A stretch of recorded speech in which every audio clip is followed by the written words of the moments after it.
الحمد لله رب العالمين والصلاة والسلام على سيدنا محمد سيد الأولين والآخرين وعلى آله وأصحابه أجمعين أما بعد فأعوذ بالله من الشيطان الرجيم بسم الله الرحمن الرحيم كل نفس ذائقة الموت وإنما توفون أجوركم يوم القيامة ومن زحزح عن النار وأدخل الجنة فقد فاز وما الحياة الدنيا إلا متاع الغرور سبحان ربك رب العزة عما يصفون وسلام على المرسلين والحمد لله رب العالمين اللهم صل على سيدنا محمد وعلى آل سيدنا محمد وبارك وسلم اللهم صل على سيدنا محمد وعلى آل سيدنا محمد وبارك وسلم اللهم صل على سيدنا محمد وعلى آل سيدنا محمد وبارك وسلم دین نام ہے ادب کا. بعض حضرات نے فرمایا الدین کلہ ادب. دین نام ہی ہے ادب کا.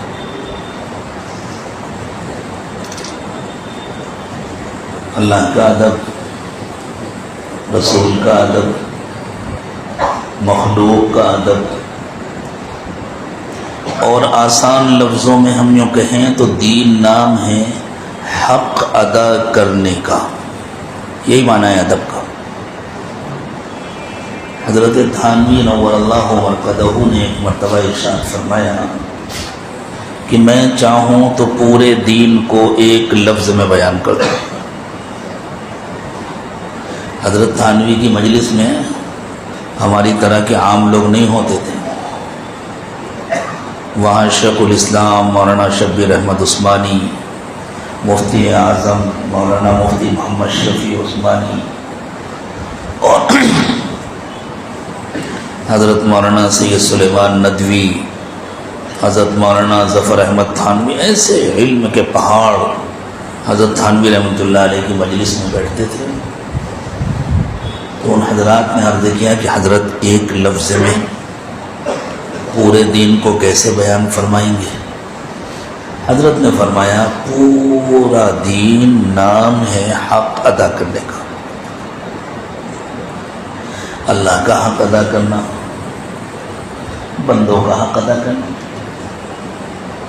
چھوٹوں کے حقوق الگ ہیں، بڑوں کے حقوق الگ ہیں، عوام کے حقوق الگ ہیں، خواص کے حقوق الگ ہیں، ماں باپ کے حقوق الگ ہیں، اولاد کے حقوق الگ ہیں، اللہ کے حقوق ہیں، اللہ کے رسول کے حقوق، سب کا حق ادا کرنا یہ دین ہے. تو گفتگو شروع کرنے سے پہلے مسجد کے ادب کے سلسلے میں ایک ضروری بات عرض کرنی ہے. مسجد بنی ہے نماز پڑھنے کے لیے. اس لیے جب تک کوئی ایک بندہ بھی نماز پڑھ رہا ہے کوئی بیان وغیرہ شروع کرنے کی کوئی گنجائش نہیں ہے، بیان ہو یا نہ ہو. کسی کی نماز خراب کرنے کی اجازت نہیں. یہ لوگ نماز پڑھ رہے ہیں اور جو اعلانات شروع ہو جاتے ہیں بیٹھیے تشریف رکھیے جوڑ ہو رہا ہے، سب غلط ہے. زیادہ سے زیادہ کوئی آدمی کھڑا ہو جائے، ہاتھ سے اشارہ کر دے، دیکھنے والے دیکھ لیں بھائی یہ بندہ کھڑا ہے انتظار میں. کچھ ساتھی دروازوں پر کھڑے ہو جائیں، محبت کے ساتھ خاموشی سے چپکے سے جانے والوں سے درخواست کریں کہ ابھی انشاءاللہ بات ہوگی، بیان ہوگا، تشریف ہوگی. اس کی تو گنجائش ہے، لیکن مجمع جوڑنے کے نام پر جو باقاعدہ بیان شروع ہو جاتا ہے لوگوں کے نمازوں کے درمیان، یہ جنت میں لے جانے والا کام تو نہیں ہے.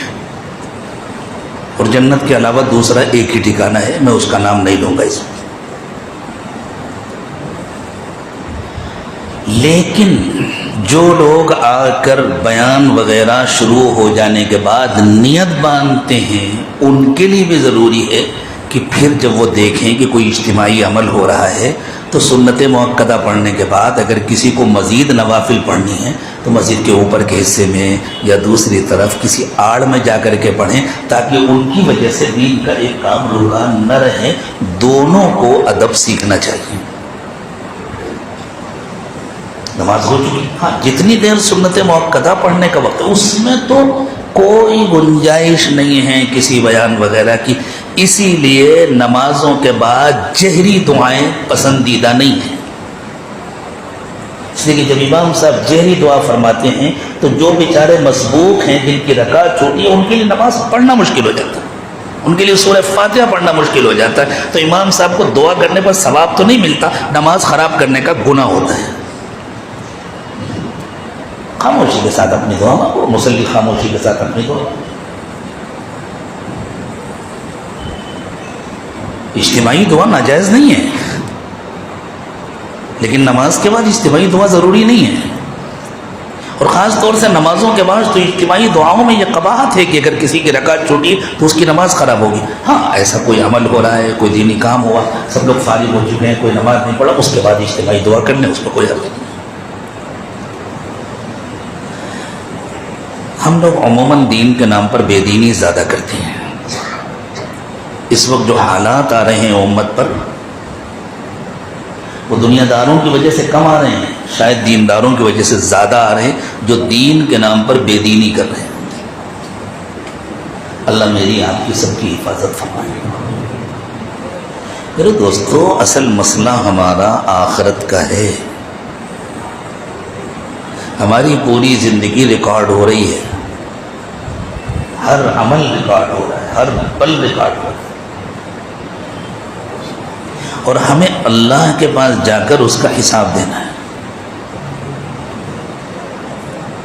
کبھی تصور کریں، ہم جب نماز پڑھنے کھڑے ہوں تو ذرا نیت باندھنے سے پہلے اس کا خیال کریں، مجھے اپنی اس نماز کا اللہ کے سامنے خود کھڑے ہو کر حساب دینا ہے۔ میں ہوں گا، اللہ ہوں گا، اور میری یہ نماز۔ پھر دیکھیں دل کا کیا حال ہوتا ہے۔ خود اللہ تعالیٰ نے فرمایا قد افلح من تزکا وذکر اسم ربہ فصلی۔ کامیاب شخص وہ ہے جو اپنے من کو پاک کرنے کی فکر کرتا ہے، جو اپنی نیت کو درست کرتا ہے۔ تزکیہ نام ہے، تصحیح ہے نیت کا، جو اپنی نیت کو پاک و صاف کرتا ہے اور پہلے اللہ کو یاد کرتا ہے، پھر نماز پڑھتا ہے۔ نماز سے پہلے تھوڑی دیر اللہ سے دل لگا کر بیٹھتا ہے تاکہ مخلوق کا خیال نکل جائے، خالص اللہ کا خیال دل میں بیٹھ جائے، اور پھر تیار ہو کر کھڑا ہوتا ہے۔ میں اللہ کے دربار میں حاضر ہو رہا ہوں، جیسے یہاں کھڑا ہو رہا ہوں، ایک دن مجھے اللہ کے سامنے کھڑا ہونا ہے اور اپنے ہر عمل کا حساب دینا ہے، اپنی اس نماز کا بھی حساب دینا ہے۔ نماز سے پہلے یہ سوچیں کہ مجھے اس نماز کا حساب دینا ہے، اور سلام پھیرنے کے بعد یہ سوچیں حساب دینے کے قابل نماز میں پڑھ سکا؟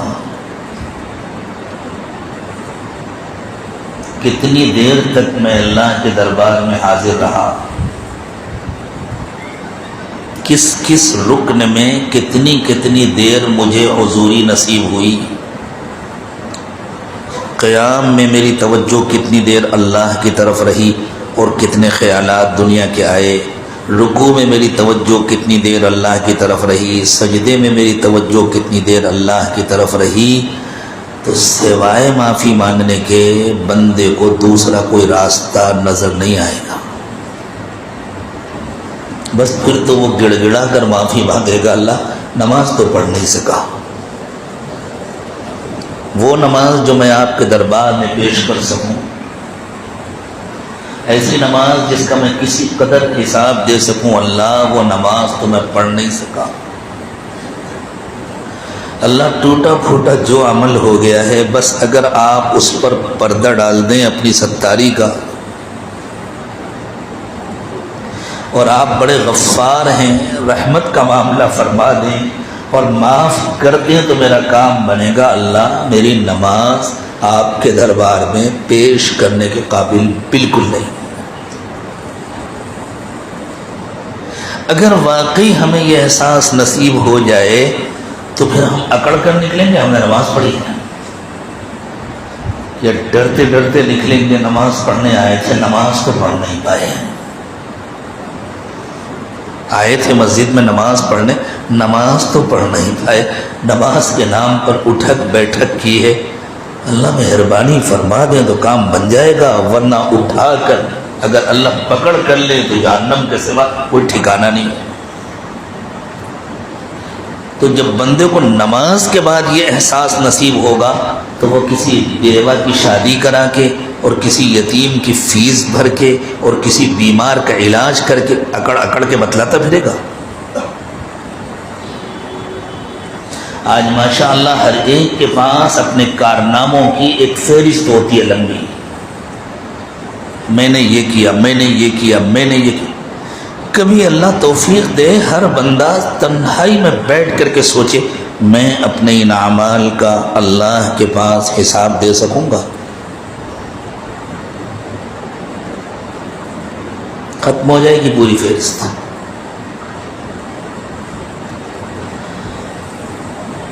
پھر وہ توفیق نصیب ہوگی جو اللہ کے محبوب حضرت محمد صلی اللہ علیہ وسلم کو رات کی تنہائی میں نصیب ہوتی تھی۔ ام المومنین سیدہ عائشہ صدیقہ رضی اللہ تعالی عنہا ارشاد فرماتی ہیں، کسی نے پوچھا حضور تہجد میں سجدوں میں کیا مانگتے تھے؟ اللہ کے نبی صلی اللہ علیہ وسلم تہجد کی نماز میں سجدوں میں دعائیں مانگتے تھے۔ نفل نمازوں میں سجدوں میں دعائیں مانگنے کی اجازت ہے، لیکن نماز والی زبان میں مانگی جائے، یعنی وہ دعائیں یا تو قرآنی آیات میں ہوں یا دعائیں معصورہ ہو، احادیث مبارکہ میں وہ دعائیں آئی ہوں، یا عربی زبان میں قرآن و حدیث کے مضمون والی کوئی دعا بندہ اگر اپنے لفظ میں مانگ لیتا ہے۔ مثلا قرآن میں اللہ تعالیٰ کی صفت بیان کی گئی ہے وَإِذَا مَرِضْتُ فَهُوَ يَشْفِينِ، جب میں بیمار ہوتا ہوں تو اللہ مجھے شفا عطا فرماتے ہیں۔ اب بندہ دعا مانگ رہا ہے اور وہ کہتا ہے اللہم انی مریض فاشفینی، اللہ میں بیمار ہوں مجھے شفا عطا فرما دیجیے، تو لفظ تو اس کا اپنا ہے لیکن دعا قرآن والی ہے اور زبان عربی ہے۔ تو کسی نے پوچھا ام المومنین سیدہ عائشہ صدیقہ رضی اللہ تعالی عنہا سے کہ اللہ کے نبی صلی اللہ علیہ وسلم سجدے میں کیا دعا مانگا کرتے تھے؟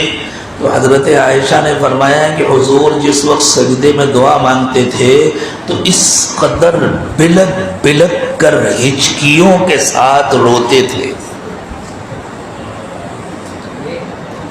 کہ الفاظ کا سن کر سمجھنا مشکل ہوتا، ایسے روتے تھے۔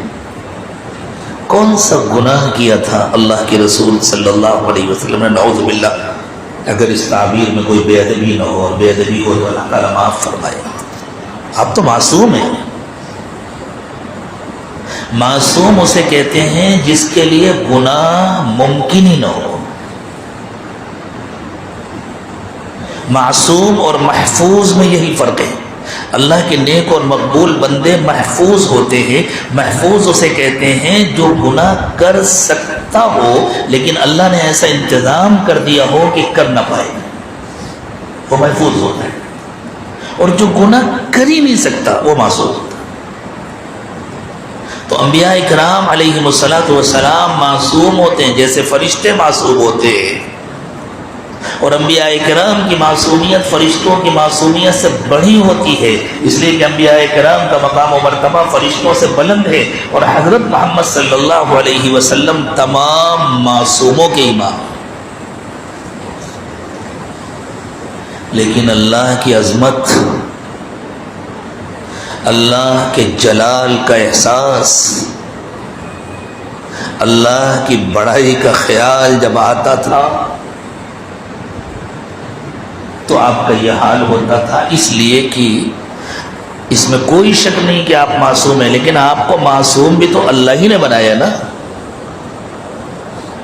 اس میں کوئی شک نہیں کہ آپ شفیع المذنبین ہیں، آپ بڑے بڑے گنہگاروں کی سفارش فرمائیں گے، بڑے خوش نصیب ہوں گے وہ سب جن کو آپ کی سفارش نصیب ہو جائے۔ اللہ کرے مجھے آپ کو سب کو نصیب ہو جائے، لیکن یہ مقام و مرتبہ آپ کو اللہ ہی نے تو دیا ہے نا۔ قیامت کے دن جب انسانوں کی مدد کے لیے کوئی تیار نہیں ہوگا، اس وقت آپ مدد فرمائیں گے، اور جب انسانیت، دکھی انسانیت، پریشان حال انسانیت، روتی اور بلکتی ہوئی انسانیت ہر طرف سے مایوس ہو کر آپ کے پاس آئے گی، لوگ حضرت آدم کے پاس جائیں گے، آپ ہمارے جد امجد ہیں، آپ ہمارے سب سے بڑے بزرگ ہیں، آپ ہمارے باپ ہیں، آپ اللہ کے پاس ہماری سفارش کر دیجئے کہ یہ انتظار ختم ہو جائے، ہمارا حساب شروع ہو جائے۔ تو حضرت آدم علیہ السلام کہیں گے آج اللہ سے بات کرنے کی میری ہمت، اتنے غصے میں ہیں اللہ تعالیٰ، اللہ کا جلال اتنے عروج پر ہے، میری ہمت نہیں ہے میں اللہ سے بات کر سکتا۔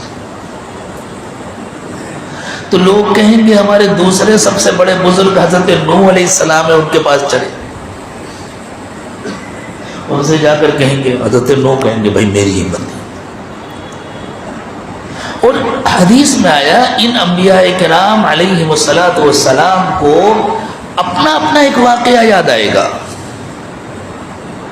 حضرت آدم علیہ السلام کو یاد آئے گا اللہ نے مجھے ایک دانہ کھانے سے منع کیا تھا، مجھ سے غلطی ہو گئی تھی، اگر کہیں مجھ سے ہی سوال ہو گیا تو میں کیا جواب دوں گا۔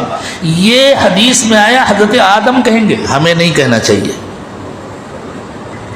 ہر بات کا نقل کرنا ضروری، یہ بھی اس زمانے میں دینداروں کی بے دینی ہے، وہ ہر بات کو عوام میں نقل کرنا شروع کر دیتے ہیں، اس سے انبیاء کرام کی بے توقیری پیدا ہوتی ہے دلوں میں۔ یہ ہمارا مقام نہیں کہ ہم کہیں، حضرت آدم کہیں گے اپنے بارے میں، جیسے کوئی بہت بڑے اللہ والے اور کوئی بہت بڑے عالم، اور وہ اپنے بارے میں کہیں اور حقیقت میں کہیں، ان کو اپنے بارے میں بھائی مجھے تو کچھ بھی نہیں آتا، میں نے تو چند لفظ پڑھ لیے ہیں اور میں تو بڑا گنہگار ہوں، اور ایک آدمی سب جگہ وہ فلاں صاحب آئے بہت بڑے گنہگار ہیں، آج ان کا بیان ہوگا مغرب کے بعد، وہ خود کہہ رہے تھے اپنی زبان سے کہ میں بہت بڑا گنہگار، اور بالکل انہیں کچھ نہیں آتا، میں نے فلاں مجلس میں ان کی زبان سے سنا تھا وہ کہہ رہے تھے۔ تو یہ ادب ہے یا بے ادبی ہے؟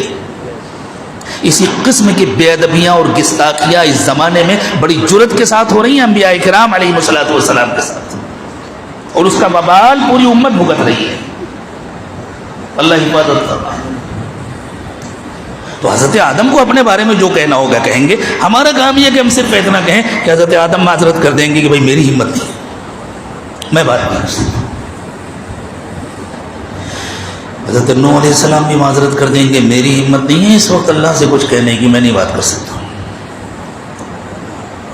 لوگ کہیں گے ابھی ایک اور شخصیت بچی ہے، وہ ابو الانبیاء ہیں، حضرت ابراہیم علیہ السلام۔ حضرت ابراہیم کے بعد دنیا میں جتنے پیغمبر آئے ہیں وہ سب حضرت ابراہیم کی نسل سے۔ حضرت آدم ابو الانسان ہے، ابو الانبیاء ہے، حضرت نوح ابو الانسان ہے، ابو الانبیاء ہے، جتنے پیغمبر آئے ہیں حضرت آدم کی نسل سے ہیں، بعد میں جتنے پیغمبر آئے حضرت نوح کے بعد وہ سب حضرت نوح کی نسلیں سے، اور تیسری شخصیت جو ابو الانبیاء ہیں وہ حضرت ابراہیم علیہ السلام ہے۔ حضرت ابراہیم کے بعد حضرت محمد صلی اللہ علیہ وسلم، حضرت محمد صلی اللہ علیہ وسلم کے بعد تو کوئی نبی نہیں، جتنے پیغمبر آئے ہیں سب حضرت ابراہیم کے نسل سے۔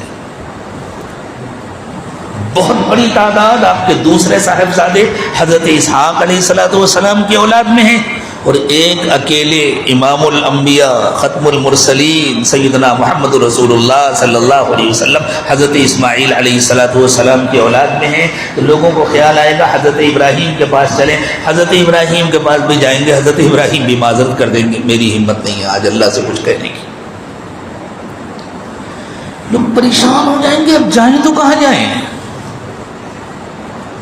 لوگ آپس میں مشورہ کریں گے، امید کا آخری سہارا، آخری کرن بچی ہے، وہ ہیں امام الانبیاء حضرت محمد صلی اللہ علیہ وسلم، ان کے پاس چلتے جب سب لوگ مل کر حضور اکرم صلی اللہ علیہ وسلم کی خدمت میں آئیں گے تو حضور نے فرمایا ہاں آ جاؤ، انا لہا، یہ میرا کام ہے، میں کروں گا۔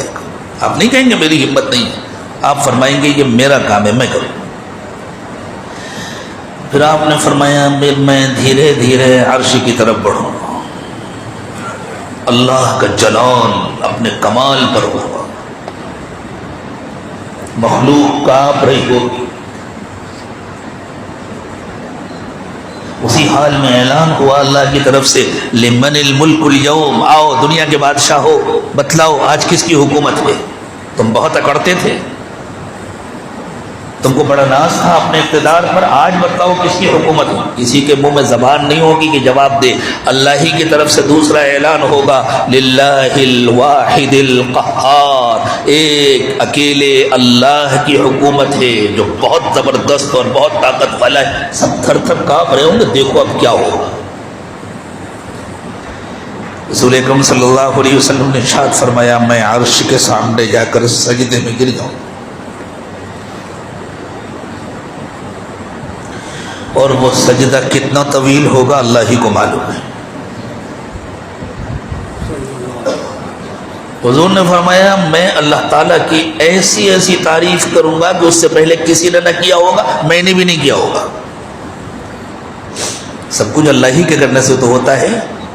اللہ نے اپنی کچھ صفات، اپنے کچھ نام اپنے غیبی خزانے میں چھپا کے رکھے ہیں، وہ اسی وقت حضور کے قلب میں ڈالے جائیں گے، اسی وقت حضور کو ان کا علم دیا جائے گا، اور نبی اکرم صلی اللہ علیہ وسلم وہ تعریف کریں گے، اور حضور کا سجدہ لمبا ہوتا جائے گا اور اللہ کا جلال جمال میں بدلتا جائے گا، غضب رحمت میں بدلتا جائے گا، اور دھیرے دھیرے دھیرے دھیرے دھیرے دھیرے اللہ کی محبت کو جوش آئے گا، اور پھر اللہ تعالیٰ فرمائیں گے ارفع رأسک یا محمد،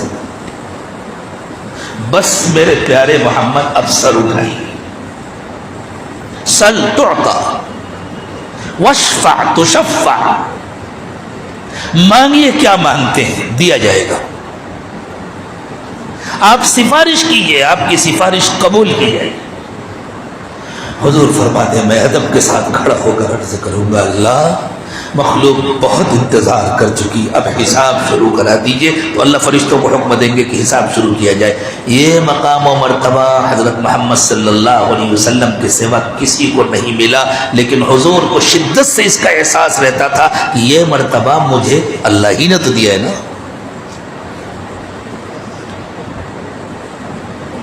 آپ جنت کے دروازے پر کھڑے ہوں گے، آپ نے فرمایا کہ جب تک میرا ایک ایک امتی جنت میں نہیں چلا جائے گا میں جنت میں نہیں جاؤں گا، میں سب کو لے کے جاؤں گا، شرط یہ ہے کہ امتی ہو۔ امتی زبان سے کہنے سے تھوڑی ہوتا ہے، امتی عمل و کردار سے بنتا ہے۔ ہم بڑے خوش رہتے ہیں، ہم نے زبان سے کہہ دیا ہم امتی بن گئے، اگر صرف زبان سے کہنے سے کوئی امتی بن جاتا تو مدینے کے سارے منافق امتی ہوتے۔ اللہ ہمیں حضور کا سچا وفادار امتی بنا دے، لیکن آپ یہ مقام بھی آپ کو اللہ ہی نے دیا نا، میں اس کے دوسرے پہلو کو اپنی زبان سے کہنے کی ہمت نہیں رکھتا کہ نہ دیتے تو کیا ہوتا، لیکن دیا تو اللہ ہی نہ ہے نا، پوری بات سمجھنا چاہیے۔ تو ہمیں تو ہر وقت اس کا خیال رہنا چاہیے کہ اللہ نے آپ کو کیا مقام دیا ہے، لیکن آپ کو ہر وقت اس کا احساس رہتا تھا کہ یہ جو کچھ دیا ہے اللہ نے دیا ہے، میرا اپنا کچھ نہیں ہے۔ یہ احساس تھا جو آپ کو رلاتا تھا، اللہ کی عظمت کا یہ احساس تھا، اللہ کی بڑائی کا یہ اعتراف تھا جو آپ کو رلاتا تھا۔ ایک مرتبہ آپ نے حضرات صحابہ کرام سے ارشاد فرمایا کہ جنت میں جو بھی جائے گا صرف اور صرف اللہ کے فضل سے جائے گا، کوئی اپنے عمل کی وجہ سے جنت میں نہیں جا سکے گا، جو جائے گا اللہ کے فضل سے جائے گا۔ تو حضرات صحابہ کرام رسول اکرم صلی اللہ علیہ وسلم کے مقام و مرتبے سے واقف تھے، صحابہ جانتے تھے کہ اللہ تعالیٰ نے یہ بات بتلائی ہے کہ جس نے حضور کی بے ادبی کی اس نے اللہ کی بے ادبی کی، صحابہ جانتے تھے کہ اللہ تعالیٰ نے نبی اکرم صلی اللہ علیہ وسلم کی حیثیت کو اپنی حیثیت کے ساتھ جوڑ کر بیان فرمایا ہے، یا ایھا الذین آمنوا لا تقدموا بین یدی اللہ ورسولہ واتقوا اللہ، ایمان والو اللہ اور اس کے رسول کے آگے آگے نہ ہوا کرو، بڑھ بڑھ کر باتیں نہ کیا کرو، اللہ سے ڈرا کرو۔ صحابہ جانتے تھے کہ اللہ تعالیٰ نے ارشاد فرمایا من یطع الرسول فقد اطاع اللہ، جس نے نبی کا کہنا مانا اسی نے اللہ کا کہنا مانا، ومن تولی فما ارسلناک علیہم حفیظا، اور جس کو نبی کا کہنا نہیں ماننا تو میرے محبوب آپ اس کو چھوڑ دیجئے، آپ اس کے ذمہ دار نہیں ہیں، اسے جہنم میں جانے کا شوق ہے، جانے دیجیے، اس کے جہنم میں جانے کی آپ کے اوپر ذمہ داری نہیں ہے۔ تو صحابہ حیران ہو گئے، انہوں نے عرض کیا حضور آپ بھی اپنی عبادتوں کی وجہ سے نہیں جائیں گے، آپ بھی اپنے ذکر و مناجات کی وجہ سے نہیں جائیں گے، آپ بھی اپنے اللہ کے راستے میں کی ہوئی محنتوں کی وجہ سے نہیں جائیں گے، اپنے مجاہدوں کی وجہ سے نہیں جائیں گے، آپ بھی اللہ کے فضل سے جائیں گے؟ فرمایا ولا انا، ہاں میں بھی صرف اللہ کے فضل سے جنت میں۔ خوش نصیب انسان وہ ہے جس کو یہ احساس نصیب ہو جائے، جسے یہ احساس نصیب ہو جاتا ہے اس کے کارناموں کی فہرست ختم ہو جاتی ہے، پھر اسے ہر وقت اپنی کمیاں نظر آتی ہیں، پھر اسے ہر وقت اپنے گناہ یاد آتے ہیں، پھر اس کو اپنی نیکیوں کے اندر بھی کمیاں نظر آتی ہیں، بندوں کو اس کے جو کارنامے معلوم ہوتے ہیں اس کو ان کے اندر بھی اپنی کوتاہیاں اور اپنی کمیاں نظر آتی ہیں اور وہ روتا ہے۔ بہت بڑی اللہ کی نعمت ہے۔ حضرت امام ربانی مجدد الفسانی رحمت اللہ علیہ نے ارشاد فرمایا کہ جس بندے کے دل پر اللہ کی تجلی پڑتی ہے اور اللہ اس کے دل کو روشن کر دیتے ہیں، اللہ اس کے دل کو زندہ کر دیتے ہیں، جب دل کا اللہ کے ساتھ تعلق قائم ہو جاتا ہے تبھی دل زندہ ہوتا ہے۔ ایک ہے دل کی جسمانی زندگی کہ وہ دھڑکتا رہے، پمپنگ کرتا رہے، حرکت کرتا رہے، یہ صرف جسمانی زندگی ہے۔ اتنی زندگی تو جانوروں کے دل میں بھی ہوتی ہے۔ انسانی دل کی اصل زندگی یہ ہے کہ وہ دل اللہ کی محبت اور معرفت سے بھر جائے، وہ دل اللہ کی یاد سے آباد ہو جائے، اس دل کا اللہ کے ساتھ ایسا تعلق ہو جائے کہ اس دل پر اللہ کی تجلیات پڑنے لگیں اور وہ دل روشن ہو جائے، چاہے وہ روشنی ہر انسان کو آنکھوں سے نظر نہ آئے لیکن دل میں اللہ کی طرف سے ایک روشنی آتی ہے۔ افمن شرح اللہ صدرہ للاسلام فہو علی نور من ربہ، اللہ تعالیٰ جس کے دل کو دین سے، ایمان سے، اسلام سے مطمئن کر دیتے ہیں، اور جو مطمئن ہو کر اپنے آپ کو 100% اللہ کے حوالے کر دیتا ہے، جس کو اللہ کا تعلق نصیب ہو جاتا ہے، جس کو اللہ کی محبت اور معرفت نصیب ہو جاتی ہے، جس کو ہر وقت اللہ کی یاد نصیب ہو جاتی ہے، اس کے دل میں ایک روشنی آ جاتی ہے۔ اور سورۃ النور میں اللہ تعالیٰ نے اسی روشنی کو بیان کیا ہے کہ وہ روشنی ایسی ہوتی ہے کہ اس کے مقابلے میں سورج کی روشنی بھی کم تر ہے۔ اللہ نور السماوات والارض مثل نورہ کمشکات فیہا مصباح، یہ پورے رکوع میں اللہ تعالیٰ نے جس روشنی کا تذکرہ کیا ہے، محققین نے لکھا ہے کہ یہ مومن کے قلب کی روشنی ہے جس کو اللہ نے بیان کیا۔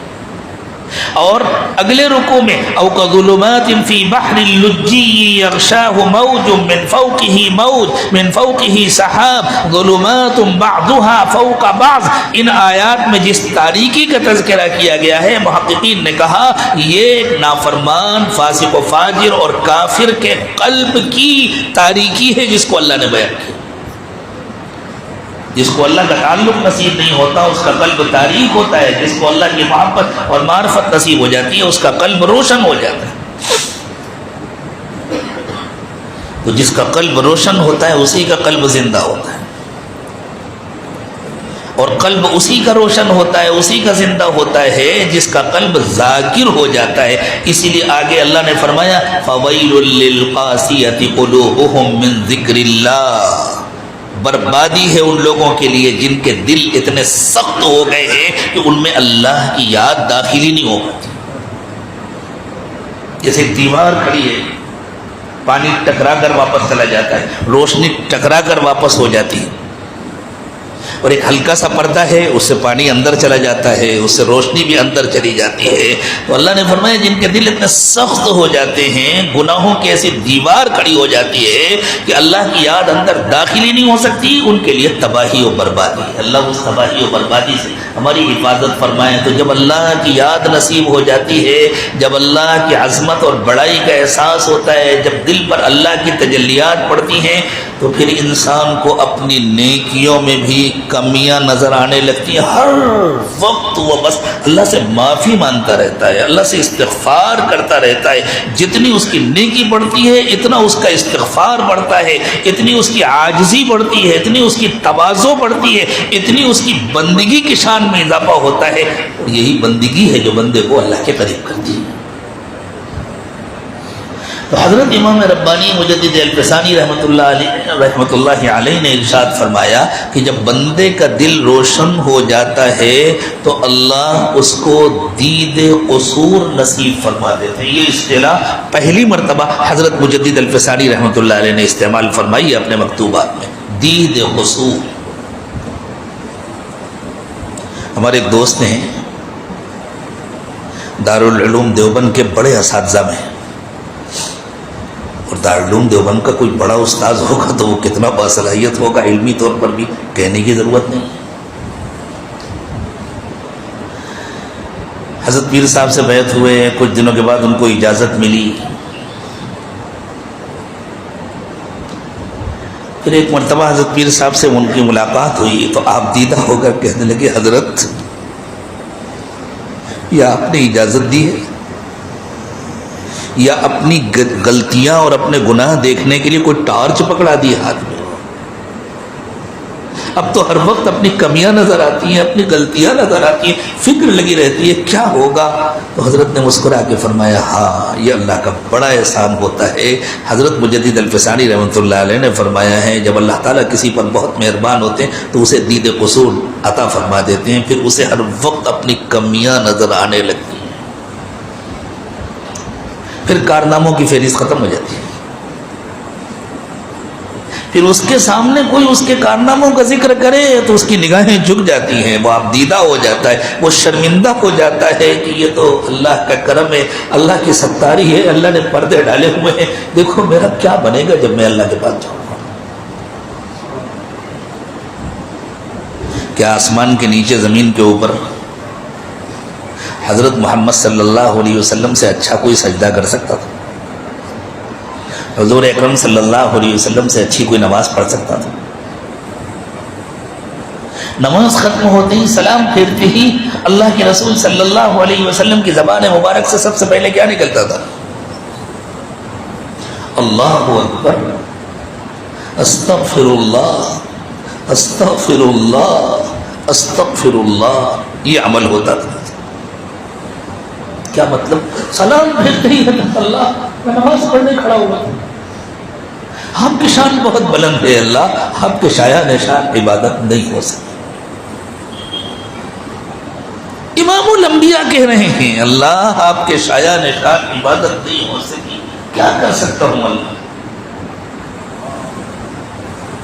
بس ظاہری طور پر میں نے پڑھ لی جیسے مجھ سے بنی، آپ معاف کر دیجیے، اللہ معاف کر دیجیے، اللہ معاف کر۔ 3 مرتبہ کہہ رہے ہیں اللہ آپ کی شان بہت بلند ہے، میں کیسے کروں، کیا کروں، میں آپ کے شایع نشان عبادت نہیں کر سکتا۔ اللہ پوری کوشش کی، پوری کوشش، حضور سے اچھی کوشش کون کر سکتا ہے؟ حضور سے زیادہ حضوری کس کو نصیب ہو سکتی ہے نماز میں؟ حضور اکرم صلی اللہ علیہ وسلم کی نماز میں ایک سیکنڈ کے کسی حصے کے لیے بھی دنیا کا خیال نہیں آتا تھا۔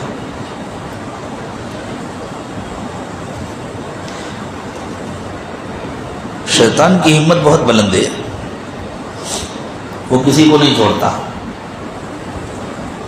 بس اس سے ڈرتے رہنا چاہیے اور اللہ سے پناہ مانگتے رہنا چاہیے کہ اللہ آپ ہی بچانے والے ہیں۔ اسی لیے اللہ تعالیٰ نے فرمایا قرآن پڑھنے بیٹھو فَإِذَا قَرَأْتَ الْقُرْآنَ فَاسْتَعِذْ بِاللَّهِ مِنَ الشَّيْطَانِ الرَّجِيمِ، پہلے اللہ سے درخواست کرو کہ اللہ آپ ہی بچانے والے ہیں، آپ بچائیے گا، ورنہ وہ یہاں بھی مجھے گمراہ کر دے گا، پتہ نہیں کیا کیا خیالات دل میں ڈالے گا، میں علامہ بن کر کے کیسے کیسے فتوے دینے شروع کر دوں گا، میں کیسے کیسے تفسیریں شروع کر دوں گا، میں کیسی کیسی تفسیر شروع کر دوں گا، اللہ آپ مجھے بچا کر کے رکھیے گا۔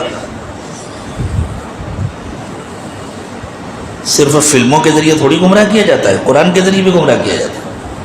خود اللہ تعالیٰ نے فرمایا یضل بہ کثیرا ویہدی بہ کثیرا، اس قرآن کے ذریعے اللہ بہت سارے لوگوں کو گمراہ کر دیتے ہیں اور بہت سارے لوگوں کو ہدایت دیتے ہیں۔ وما یضل بہ الا الفاسقین، گمراہ انہی لوگوں کو کرتے ہیں جو من مانی زندگی گزارتے ہیں اور جو اپنے کو اللہ کے حوالے کرتے ہیں، جو ڈرتے رہتے ہیں، جو نبی صلی اللہ علیہ وسلم کا اتباع کرتے ہیں، اپنے کو بڑوں کے پیچھے پیچھے لے کر چلتے ہیں، پابندی کرتے ہیں، اللہ ان کو سیدھے راستے پر چلاتے ہیں۔ شیطان کی ہمت اتنی بڑھی ہوئی تھی کہ اسے معلوم تھا شیطان بہت بڑا عالم ہے اور بہت بڑا عارف بھی ہے۔ عالم اسے کہتے ہیں جس کے پاس علم ہو، معلومات کا خزانہ ہو، اور عارف اس کو کہتے ہیں جو اللہ کے مزاج کو پہچانتا ہو۔ تو وہ عالم بھی تھا، عارف بھی تھا۔ حضرت تھانوی نور اللہ مرقدہ نے فرمایا کہ یہ اس کے بہت بڑے عارف ہونے کی دلیل ہے کہ جس وقت اللہ تعالیٰ اس سے سخت ناراض تھے اور اسے نکال رہے تھے اپنے دربار سے، نکل جا تو ذلیل ہو کر کے، یہ اس کی معرفت کی بات تھی۔ اسے معلوم تھا اس سخت ناراضگی میں بھی اللہ دعائیں قبول کرتے ہیں۔ اس نے فوراً ایک درخواست دے دی، اللہ آپ نکال رہے ہیں تو مجھے قیامت تک کی مہلت دے دیجیے، اور اللہ نے کہا جا دے دیا۔ دنیا میں کوئی دیتا ہے؟ کوئی باپ بیٹے سے ناراض ہو اور بیٹا کہے اچھا ٹھیک ہے میں جا رہا ہوں تو ایک کام کریں 5-10 لاکھ روپے میرے اکاؤنٹ میں ٹرانسفر کر دیں پھر میں چلا جاؤں گا۔ نالائق، میں تجھے گھر سے نکال لوں، میں 5 روپے نہیں دوں گا، تو 5-10 لاکھ روپے مانگ رہا ہے۔ کوئی دیتا ہے ناراضگی میں؟ لیکن شیطان کو معلوم تھا یہ اللہ کی شان ہے کہ اللہ سخت غصے کی حالت میں بھی دعائیں سن لیتے ہیں۔ خوب یاد رکھو، ہماری دعاؤں کا قبول ہو جانا یہ لازمی طور پر ہمارے عند اللہ مقبول ہونے کی دلیل نہیں ہے۔ حساب اللہ کے پاس ہوگا۔ دعا تو شیطان کی بھی قبول ہوئی، ہمیں اپنی ولایت کا بہت جلدی احساس ہو جاتا ہے، اسی لیے کہ ہمیں دید قصور نصیب نہیں ہے، بہت جلدی ہم اپنے کو ولی سمجھ لیتے ہیں۔ یہ بھی شیطان کا بہت بڑا دھوکہ ہوتا ہے۔ تو شیطان خوب جانتا تھا، ابلیس خوب جانتا تھا میں رسول اکرم صلی اللہ علیہ وسلم سے کوئی غلط کام نہیں کرا سکتا، میں آپ کو تہجد سے نہیں روک سکتا، میں آپ کو نماز سے نہیں روک سکتا، میں آپ کو کسی دینی تقاضے سے نہیں روک سکتا۔ لیکن پھر بھی یہ اس کی ہمت کی بات ہے کہ رسول اکرم صلی اللہ علیہ وسلم نماز ادا فرما رہے تھے مسجد نبوی میں، اپنے حجرے سے باہر نکل کر کنارے پر تہجد کی نماز پڑھ رہے تھے۔ شیطان آیا اور قریب کے کھمبے کے اوپر نیچے جیسے بندر اچھل کود کرتے اس طرح اس نے اچھل کود کرنا شروع کیا۔ کیوں؟ اس سکون کے ماحول میں اللہ کے رسول صلی اللہ علیہ وسلم اللہ سے دل لگا کر کھڑے ہیں، آپ کی نماز میں ایک پل کے لیے بھی مخلوق کا خیال نہیں آتا۔ جب میں بار بار یہ حرکت کروں گا تو آپ سیکنڈ کے اگر 100 حصے کیے جائیں تو ایک حصے میں ایک مرتبہ سوچیں گے نا یہ شرارت کون کر رہا ہے، تو اتنی دیر کے لیے تو آپ کی توجہ اللہ سے ہٹے گی۔ بس اتنے کے لیے آئے تھے کہ یہ بھی میری کوئی معمولی کامیابی نہیں ہے کہ میں کتنی دیر کے لیے آپ کی توجہ اللہ سے ہٹا دوں، اور ہماری توجہ کتنی دیر اللہ کی طرف ہوتی ہے؟ ہم کب بچ سکیں گے اس شیطان سے؟ اور یہ ہوا، آپ کو خیال آیا کہ یہ کون شرارت کر رہا ہے، لیکن آپ نے اس کو نظر انداز کر دیا، آپ اللہ کی طرف متوجہ رہے، اور جب آپ نے سلام پھیرا تو بس ایک توجہ ڈالا اور وہ اسی کھمبے سے بن گیا۔ اس کو باندھنے کے لیے آپ کو کوئی رسی وسی تھوڑی لانا تھا، بس آپ نے ارادہ کیا وہ بن گیا۔ اب اس نے رونا شروع کیا، خوشامد کرنا شروع کیا، غلطی ہو گئی، غلط جگہ آ گیا، اب کبھی نہیں آؤں گا، مجھے معاف کر دیجئے، مجھے چھوڑ دیجئے۔ حضور نے چھوڑ دیا، جاؤ اب یہ حرکت مت کرنا، چلا گیا۔ دوسرے دن آپ نے فجر کی نماز کے بعد حضرات صحابہ کرام کو رات کا یہ واقعہ سنایا اور فرمایا میرے دل میں آیا تھا کہ میں اس کو بندھا رہنے دوں، اور صبح انصار مدینہ کے بچے آئیں اور اس کو کنکر ماریں اور وہ روئے چلائے اور میرے انصار کے بچوں کو تھوڑی دیر کے لیے کھیل مل جائے، وہ خوش ہوں۔ لیکن پھر مجھے اپنے بھائی حضرت سلیمان علیہ السلام کی دعا یاد آ گئی۔ حضرت سلیمان نے دعا کی تھی ربی حب لی ملکا لا ینبغی لأحد من بعدی، اللہ مجھے ایسی حکومت دیجیے کہ میرے بعد اور کسی کو نہ ملے۔ اور حضرت سلیمان کے لیے اللہ تعالیٰ نے جناتوں کو بھی پابند بنا دیا تھا، تو اس لیے مجھے خیال آیا اور میں نے اس کو چھوڑ دیا، ورنہ تمہارے بچے آتے اور اس کو کنکر مار مار کر کھیلتے، ان کو خوشی ہوتی اور وہ روتا چلاتا لیکن بھاگ نہ پاتا۔ جب تک میں نہ چھوڑتا، جب تک میں نہ آزاد کرتا، اس وقت تک بھاگ نہ پاتا۔ آپ نے یہ ظاہر کر دیا کہ وہ اقتدار تو اللہ نے مجھے بھی دیا ہے، لیکن میں اس کا اظہار نہیں کرتا تاکہ حضرت میرے بھائی حضرت سلیمان علیہ السلام کی دل شکنی نہ ہو۔ ان کو اللہ تعالیٰ نے ایسا اختیار دیا تھا کہ اس کا اظہار بھی ہوتا تھا۔ تو شیطان پوری کوشش کرتا ہے کہ بندے کی توجہ اللہ کی طرف نہ ہونے پائے۔ اب ہم اپنی عبادتوں کا جائزہ لیں، اپنی نمازوں کا جائزہ لیں، اپنی دوسرے کاموں کا جائزہ لیں کہ ہماری نیت کتنی دیر تک خالص رہتی ہے۔ کبھی کبھی ایسا ہوتا ہے کہ ایک عمل شروع کیا جاتا ہے بہت اخلاص کے ساتھ، ختم کرنے سے پہلے نیت میں فتور آ جاتا ہے، اور کبھی ایسا ہوتا ہے کہ عمل شروع بھی ہوتا ہے اخلاص کے ساتھ، مکمل بھی ہوتا ہے اخلاص کے بعد، اور بعد میں لوگوں کی تعریف کی وجہ سے دل کا حال بدل جاتا ہے اور سب کچھ برباد ہو جاتا ہے۔ اس وقت تک سنبھال کر رکھنا ضروری ہے جب تک ہم دنیا سے چلے نہ جائیں، آخری سانس تک ہم مکلف ہیں۔ اگر ایمان کامل کے ساتھ آخری سانس آ کر چلی گئی تو ہم کامیاب۔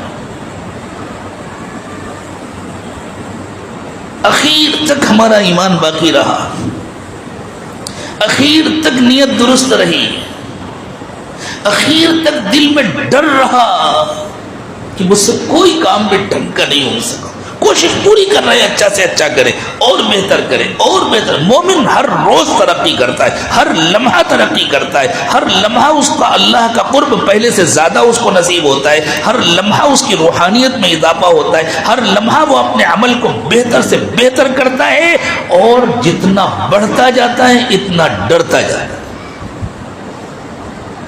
اللہ نے فرمایا بس یہ ڈر صرف موت تک ہے۔ جس کو زندگی میں یہ ڈر نصیب ہو گیا، مرنے کے بعد وہ نہیں ڈرے گا۔ اور جو زندگی میں مطمئن رہا میں تو بڑا نیک ہو گیا، میں تو بہت اچھا ہو گیا، میں نے تو یہ کیا، میں نے تو یہ کیا، میں نے یہ بنوایا، میں نے اس کی مدد کی، میں نے یہ کارنامہ کیا، بڑا مطمئن ہے، تو پھر اللہ کے نبی صلی اللہ علیہ وسلم نے فرمایا بس یہ اطمینان صرف موت تک ہے، موت کے بعد اسے کبھی اطمینان نصیب نہیں۔ فرمایا دو ڈر جمع نہیں ہوتے، دنیا میں ڈر ہے تو وہاں نہیں ڈر ہوگا، دو اطمینان جمع نہیں ہوتے، یہاں اطمینان ہے تو وہاں اطمینان نہیں ہوگا، یہاں ڈر ہے تو وہاں اطمینان ملے گا، یہاں اطمینان ہے تو وہاں ڈر ہوگا۔ اللہ تعالی ہم سب کو یہ دید قصور نصیب فرما دے، ہم نیکیاں کرتے رہیں اور اللہ سے ڈرتے رہیں، اللہ سے مانگتے رہیں۔ حضور اکرم صلی اللہ علیہ وسلم کی ہر صفت کامل تھی تو اللہ کا ڈر بھی آپ کو کامل درجے کا ملا تھا، اللہ سے امید بھی آپ کو کامل درجے کی تھی۔ آپ نے ایمان کے بارے میں ارشاد فرمایا الایمان بین الخوف والرجاء، ایمان ڈر اور امید کے درمیان ہوتا ہے۔ اتنا ڈر بھی نہ ہو کہ انسان مایوس ہو جائے اور اتنی امید بھی نہ ہو کہ انسان جری ہو جائے، بے فکر ہو جائے۔ تو آپ اتنا بلک بلک کر روتے تھے، اتنا بلک بلک کر روتے تھے، اللہ اکبر، کہ حضرت عائشہ فرماتی ہیں کہ آپ کی دعاؤں کو سن کر سمجھنا مشکل ہوتا تھا، لیکن ایک دعا جو اتنی کثرت سے آپ مانگتے تھے کہ حضرت عائشہ فرماتی ہیں آپ کے اتنے بلک بلک کر رونے کے باوجود بار بار سنتے سنتے مجھے سمجھ میں بھی آ گیا اور مجھے یاد بھی ہو گئے اس کے جملے. وہ دعا کیا تھی؟ اللہم انی اعوذ برضاک من سخطک. اللہ مجھے آپ کے غصے سے بہت ڈر لگتا. امام الانبیاء رحمت دو عالم رات کی تنہائی میں نماز کے سجدے میں رو رو کر بلک بلک کر اللہ سے کہہ رہے ہیں اللہ آپ کے غصے سے بہت ڈر لگتا ہے. اللہ میں آپ سے آپ کی رضا کی بھیک مانگنے آیا ہوں. بس اللہ اپنے غصے سے بچا دیجئے, اپنی رضا نصیب فرما دیجئے. اللہ آپ مجھ سے خوش ہو جائیے اور اللہ آپ ہمیشہ خوش رہیے گا, آپ کبھی ناراض نہ ہو جائیے گا. اللہ میں آپ کی ناراضگی برداشت نہیں کر سکتا.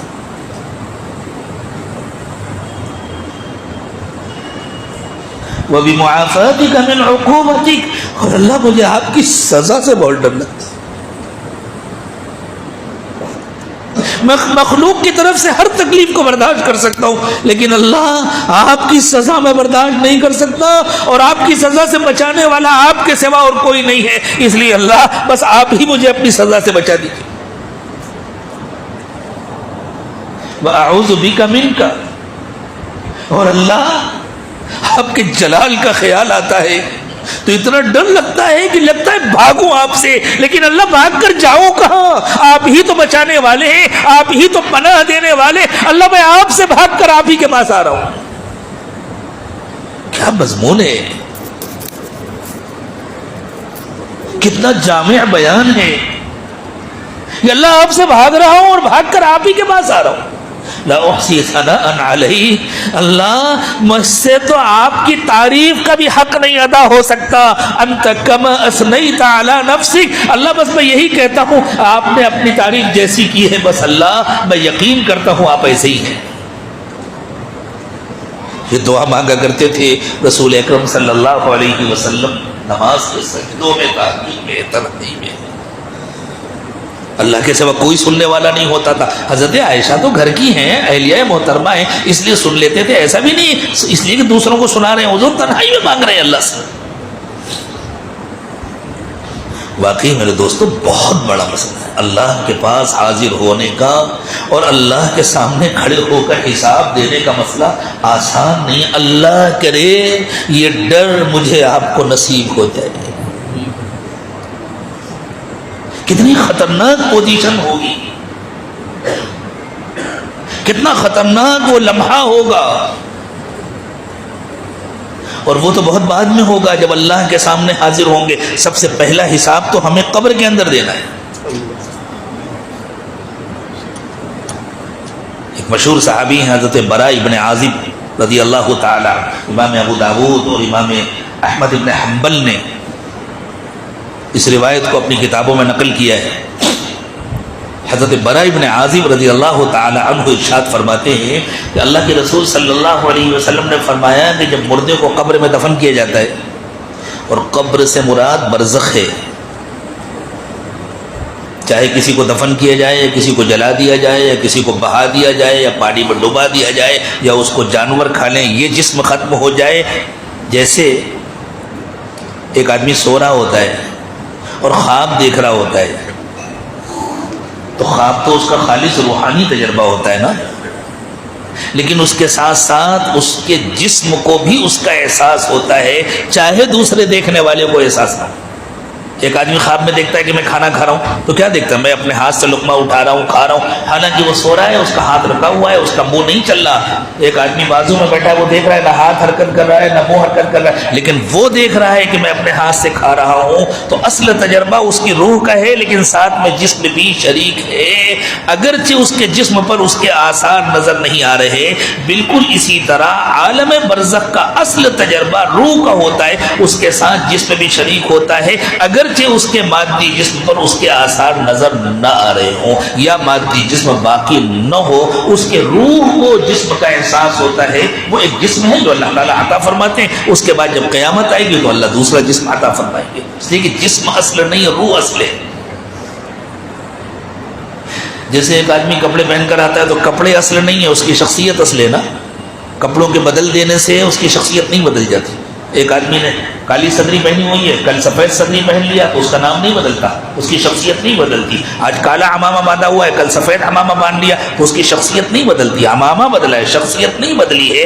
جس طرح شخصیت اصل ہے، لباس اصل نہیں ہے، اسی طرح روح اصل ہے، جسم اصل نہیں ہے.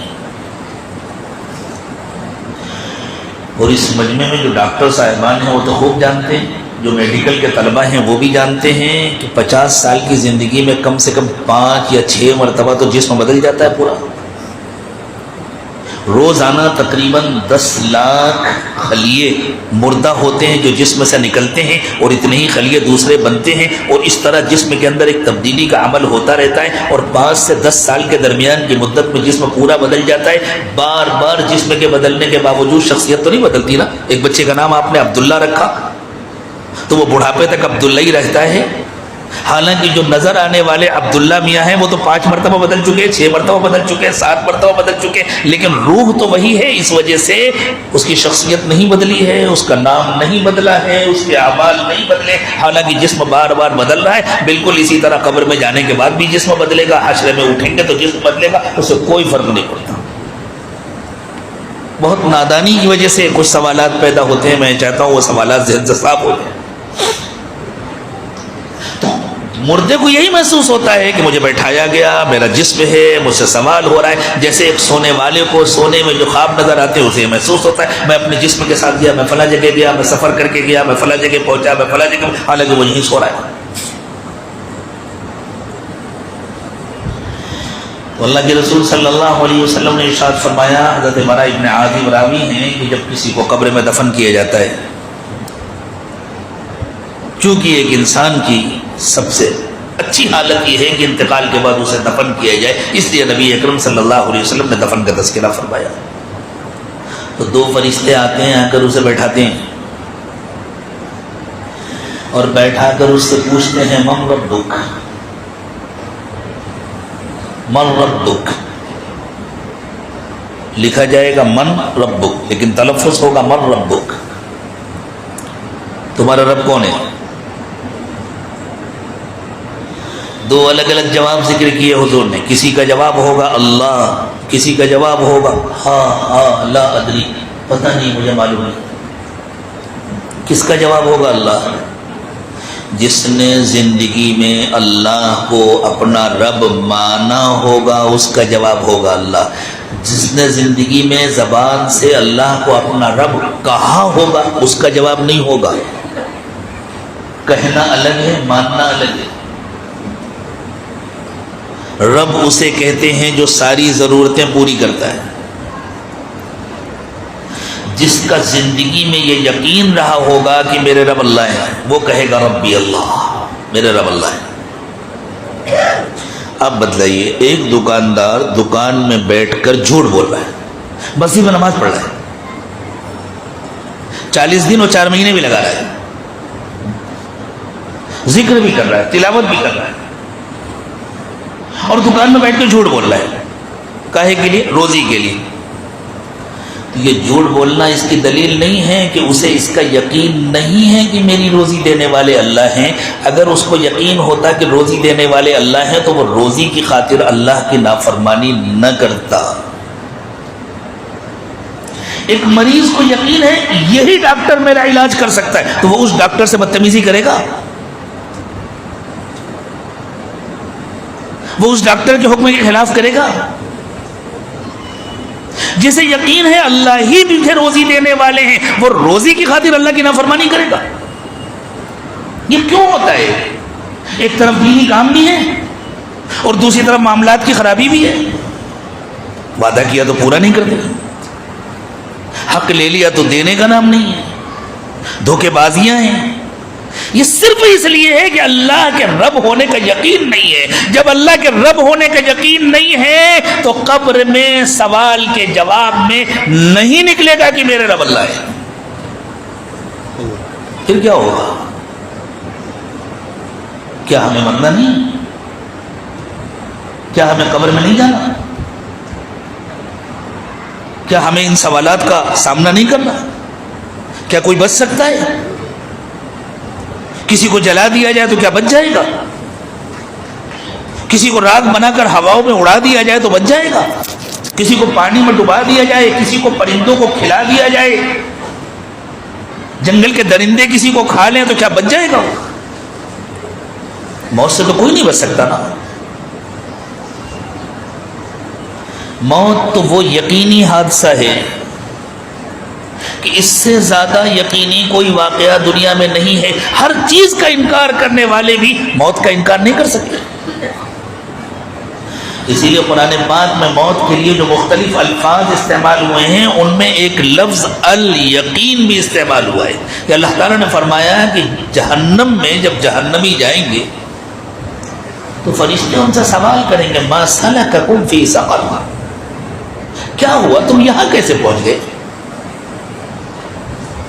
یہ سوال جنتیوں سے نہیں ہوگا کہ یہاں کیسے پہنچ گئے، اس لیے کہ جنتی اپنے گھر جائیں گے، اور جو اپنے گھر آیا اس سے تھوڑی پوچھا جاتا ہے یہاں کیوں آ گئے۔ بھائی ایک آدمی مومرا کے رہنے والا ہے، یہیں پیدا ہوا، یہیں کا باشندہ ہے، یہاں اس کا اپنا مکان ہے، یہیں کے ایڈریس پر اس کا پاسپورٹ ہے، ہندوستان کی اس کی شہریت ہے، وہ دنیا کے کسی ملک میں گیا، واپس مومرا آیا تو کوئی سمجھدار آدمی اس سے کہے ارے آپ یہاں کیسے؟ بھائی میرا گھر ہے، لیکن وہ مومرا آنے کے بجائے کسی اور جگہ چلا گیا، کسی اور ملک چلا گیا، اب اس سے سوال ہوگا یہاں کیسے؟ ہم سب جنت میں پیدا ہوئے تھے، انسان کا اصل گھر جنت ہے، ہمارے باپ حضرت آدم علیہ الصلوۃ والسلام کا اصل گھر جنت ہے۔ حیرت اس پر ہے جو واپس جنت نہ جا سکے اور جہنم میں چلا جائے، اللہ ہم سب کو بچائے۔ تو جہنمیوں سے فرشتے پوچھیں گے تم یہاں کیسے آ گئے؟ تو وہ کہیں گے لم نک من المصلین، ہم نماز نہیں پڑھتے تھے، وَلَمْ نَكُ نُطْعِمُ الْمِسْكِينَ، ہم غریبوں کو کھانا نہیں کھلاتے تھے، یعنی نہ ہم اللہ کا حق ادا کرتے تھے نہ بندوں کا حق ادا کرتے تھے۔ وَكُنَّا نَخُوضُ مَعَ الْخَائِضِينَ، باتیں بہت بناتے تھے، باتیں خوب بڑی بڑی کرتے تھے۔ وَكُنَّا نُكَذِّبُ بِيَوْمِ الدِّينِ، اور ہم آخرت کا انکار کرتے تھے، زبان سے کریں یا نہ کریں لیکن عمل و کردار سے تو کرتے تھے، کوئی زبان سے بھی کرتا ہے۔ حتی اتانا الیقین، حتیٰ کہ اسی حال میں یقین آ گیا، یعنی موت آ گئی۔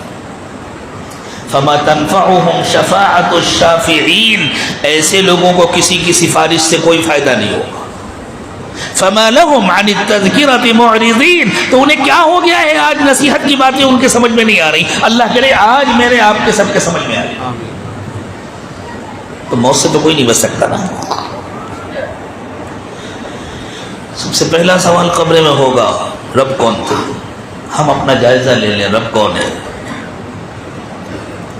جس کا رب اللہ ہے وہ کسی ضرورت کے لیے اللہ کی نافرمانی نہیں کرتا، وہ اللہ کو مناتا ہے۔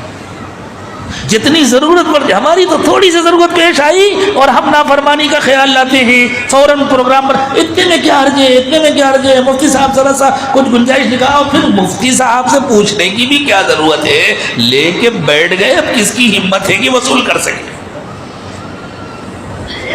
مجھے ایک واقعہ یاد آیا، ہماری اہلیہ کی ایک سہیلی ہیں، انہوں نے اپنی کسی جاننے والی کو کچھ قرض دے دیا تھا، ہمارے بھیونڈی کا واقعہ، وہ ضرورت مند تھی، بہت خوش آمد کیا، دے دیا۔ اب صاحب دینے کا نام نہیں، اب یہ پریشان ہو رہی ہے، بار بار مانگ رہی ہے، بار بار مانگ رہی ہیں، کچھ مہینے 15 دن کا وعدہ کیا تھا، مہینے کتنے مہینے گزر گئے، برسوں گزر گئے، توڑ توڑ کے تھوڑا تھوڑا تھوڑا تھوڑا تھوڑا تھوڑا، یہ سب بھی حرام ہے۔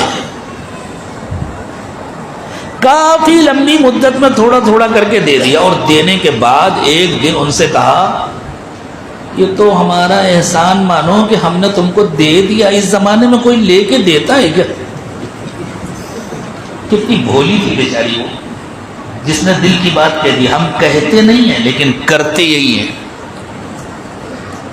سوچے کرتے ہیں یا نہیں کرتے۔ اگر ہم یہ کرتے ہیں تو ہمیں رب اللہ کے رب ہونے کا یقین نہیں ہے، اور اگر اللہ کے رب ہونے کا یقین نہیں ہے تو ہم پہلے سوال پر فیل ہو جائیں گے، اور اس سوال سے کوئی نہیں بچ سکتا، نہ کوئی پیر صاحب، نہ کوئی مفتی صاحب، نہ کوئی امام صاحب، نہ کوئی مقتدی صاحب، نہ کوئی طالب علم، نہ کوئی استاذ، نہ کوئی عالم، نہ کوئی جاہل، نہ کوئی خانقاہی، نہ کوئی تبلیغی، کوئی کسی دھوکے میں نہ رہے، سب کو حساب دینا ہے۔ وہاں نہیں پوچھا جائے گا چلے کتنے لگائے تھے، وہاں نہیں پوچھا جائے گا ذکر کتنی دیر کیا تھا، وہاں پوچھا جائے گا رب کون ہے۔ اللہ کے رب ہونے کا یقین دل میں بیٹھا تھا کہ نہیں بیٹھا تھا؟ وہ یقین تمہاری زندگی میں مؤثر ہوا تھا کہ نہیں ہوا تھا؟ ایک بزرگ تھے، انہوں نے طوطا پالا ہوا تھا اور اسے کلمہ سکھایا تھا۔ ان کی خانقاہ میں پنجرا رکھا رہتا تھا اور وہ طوطا دن بھر کلمہ پڑھتا تھا، لا الہ الا اللہ لا الہ الا اللہ، سب میں لگا تھا، سب کو سنتا تھا، لا الہ الا اللہ محمد رسول اللہ پڑھتے وہ بھی سر میں لگا تھا۔ ایک دن پنجرا کھلا رہ گیا، بلی نے سمجھا کہ حضرت نے میری دعوت کی، اس نے آگے ناشتہ کر لیا، طوطا مر گیا۔ حضرت بیٹھ کر رو رہے تھے، ساروں قطار رو رہے تھے۔ مریدین کو خیال آیا طوطا مر گیا تو حضرت کو اتنا غم ہوا، ہمیں اس کا علاج کرنا چاہیے۔ انہوں نے عرض کیا حضرت ہم آپ کے لیے دوسرا طوطا لے آئیں گے، کلمہ پڑھنے والا طوطا لے آئیں گے، آپ اتنا غم نہ کریں۔ تو حضرت نے فرمایا میں طوطے کے مرنے پر غم نہیں کر رہا، میں نے بہت محنت سے اس کو کلمہ سکھایا تھا، وہ دن بھر کلمہ پڑھتا تھا، لیکن یہ تو موت کے وقت پتہ چلا کہ کلمہ اس کی زبان پر تھا، اس کے دل میں نہیں تھا۔ جب بلی نے پکڑا تو اس کی زبان سے کلمہ نہیں نکلا، ٹے ٹے نکلا۔ مجھے ڈر لگ رہا ہے، میری بھی زندگی گزر رہی ہے کلمہ پڑھتے پڑھتے، جب ملک الموت گردن پکڑیں گے اس وقت کیا نکلے گا؟ جو دل میں ہوگا وہ نکلے گا۔ مجھے یہ ڈر لگ رہا ہے میرے دل میں اب تک کلمہ اترا یا نہیں اترا۔ قبر میں وہ نہیں نکلے گا جو زبان پر ہوگا، قبر میں وہ نکلے گا جو دل میں ہوگا۔ اللہ کرے کہ اللہ کے رب ہونے کا یقین میرے آپ کے دل میں اترے۔ یہ ہے اصل مسئلہ۔ جب بندہ جواب دے گا اللہ میرا رب ہے، تو فرشتے پوچھیں گے اب بتاؤ تمہارا دین کیا تھا؟ دین اس ضابطۂ حیات کو کہتے ہیں انسان جس کی پابندی کرتا ہے۔ ہماری زندگی میں کوئی ضابطۂ حیات ہے جس کی ہم پابندی کریں؟ ہمارا حال یہ ہوتا ہے کہ ہم یہاں کچھ وہاں کچھ۔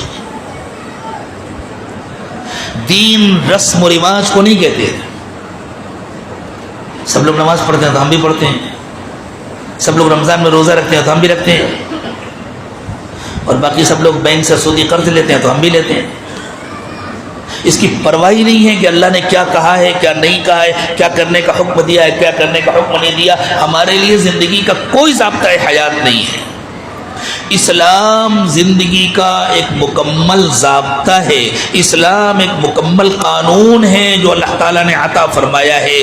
جس نے اسلام کو اپنی زندگی کا ضابطہ بنایا ہوگا وہ جواب میں کہے گا میرا دین اسلام ہے، اور جس نے اسلام کو اپنی زندگی کا ضابطہ نہیں بنایا ہوگا وہ کچھ جواب نہیں دے سکے گا۔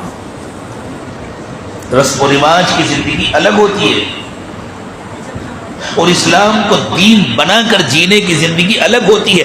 ان الدین عند اللہ الاسلام، اللہ تعالیٰ نے الاسلام کے نام سے ہمیں جو مکمل شریعت عطا فرمائی ہے، جو مکمل قانون عطا فرمایا ہے، اللہ کا پسندیدہ دین وہی ہے۔ اور اس سے زیادہ گہرے معنی بھی ہیں اس آیت کے، وہ یہ ہیں کہ اللہ کے ہاں دین کی روح الاسلام ہے، اور الاسلام کے معنی ہے اپنے کو 100% سپرد کر دینا۔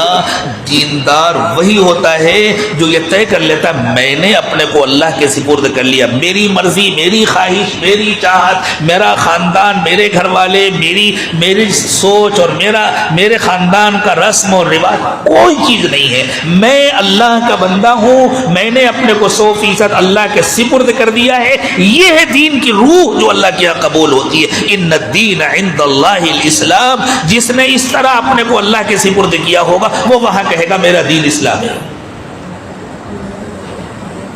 ہم اپنا جائزہ لیں، یہ اسلام ہمارا دین بن پایا اب تک؟ کبھی ہم کہہ سکے اپنے گھر والوں سے شادی کے موقع پر، کسی اور موقع پر، دیکھو ہم اللہ کے حکم کے پابند ہیں، ہمارے یہاں تو ایسا ہوتا ہے، ہمارے خاندان میں تو ایسا ہوتا ہے، فلاں نے تو یہ کیا تھا، فلاں تو ایسا؟ ارے ہم فلاں کے بندے نہیں ہیں، ہم اللہ کے بندے ہیں۔ اور اگر ہم سے یا ہمارے بڑوں سے یا ہمارے گھر والوں سے کوئی غلطی ہوئی ہے تو ان کے لیے استغفار کرنا چاہیے کہ اللہ انہیں معاف فرما دیجیے۔ خود ہم سے کوئی غلطی ہوئی ہے تو معافی مانگنی چاہیے، اللہ معاف کر دیجیے، لیکن اس کو دلیل نہیں بنانا چاہیے۔ دلیل اللہ کا حکم ہے، اللہ کے نبی صلی اللہ علیہ وسلم کا حکم ہے، اس کو سمجھنا چاہیے، اس کی پابندی کرنی چاہیے۔ میرے دوستو، بہت کم لوگ ہیں وہ ہوں گے جو اس امتحان میں کامیاب ہو پائیں گے۔ آسان نہیں ہے، ہنسی کھیل نہیں ہے اس امتحان میں کامیاب ہو جائیں۔ ہم اپنا جائزہ لیں کہ ہم نے اسلام کو مکمل اپنے لیے ضابطۂ حیات بنایا، تسلیم کیا۔ جس دن بنا لیں گے نا، اس دن دوڑ لگنے لگے گی علماء کے پاس، مفتیان کرام کے پاس، فون کر کے ملاقات کر، میں یہ کام کرنے جا رہا ہوں، مجھے بتلا دیجئے اس سلسلے میں اللہ کا حکم کیا ہے، اس سلسلے میں اللہ کے نبی صلی اللہ علیہ وسلم کی رہنمائی کیا ہے، مجھے بتلا دیجئے۔ میں فلاں کام کرنے جا رہا ہوں، میں اس سے پہلے ذرا اس کا مطالعہ کرنا چاہتا ہوں، مجھے کوئی معتبر کتاب بتلا دیجئے، میں اس کو پڑھ لوں، میں اس کو دیکھ لوں۔ تیسرا سوال ہوگا، اگر انسان اس میں کامیاب ہو گیا تو پھر تیسرا سوال حضور اکرم صلی اللہ علیہ وسلم کے سلسلے۔ حضور نے فرمایا، حضرت براء ابن عازب کہتے ہیں یہ سوال ہوگا، یہ بتلاؤ یہ بزرگ جن کو تمہارے درمیان اللہ کی طرف سے بھیجا گیا تھا، ان کے بارے میں تمہارا کیا خیال ہے؟ تو بندے مومن کہے گا وہ رسول اللہ، ہاں ہاں وہ اللہ کے رسول ہیں۔ کون کہے گا؟ جس نے یہ مانا کہ وہ اللہ کے رسول ہے، دل سے مانا کہ اللہ کے رسول ہے۔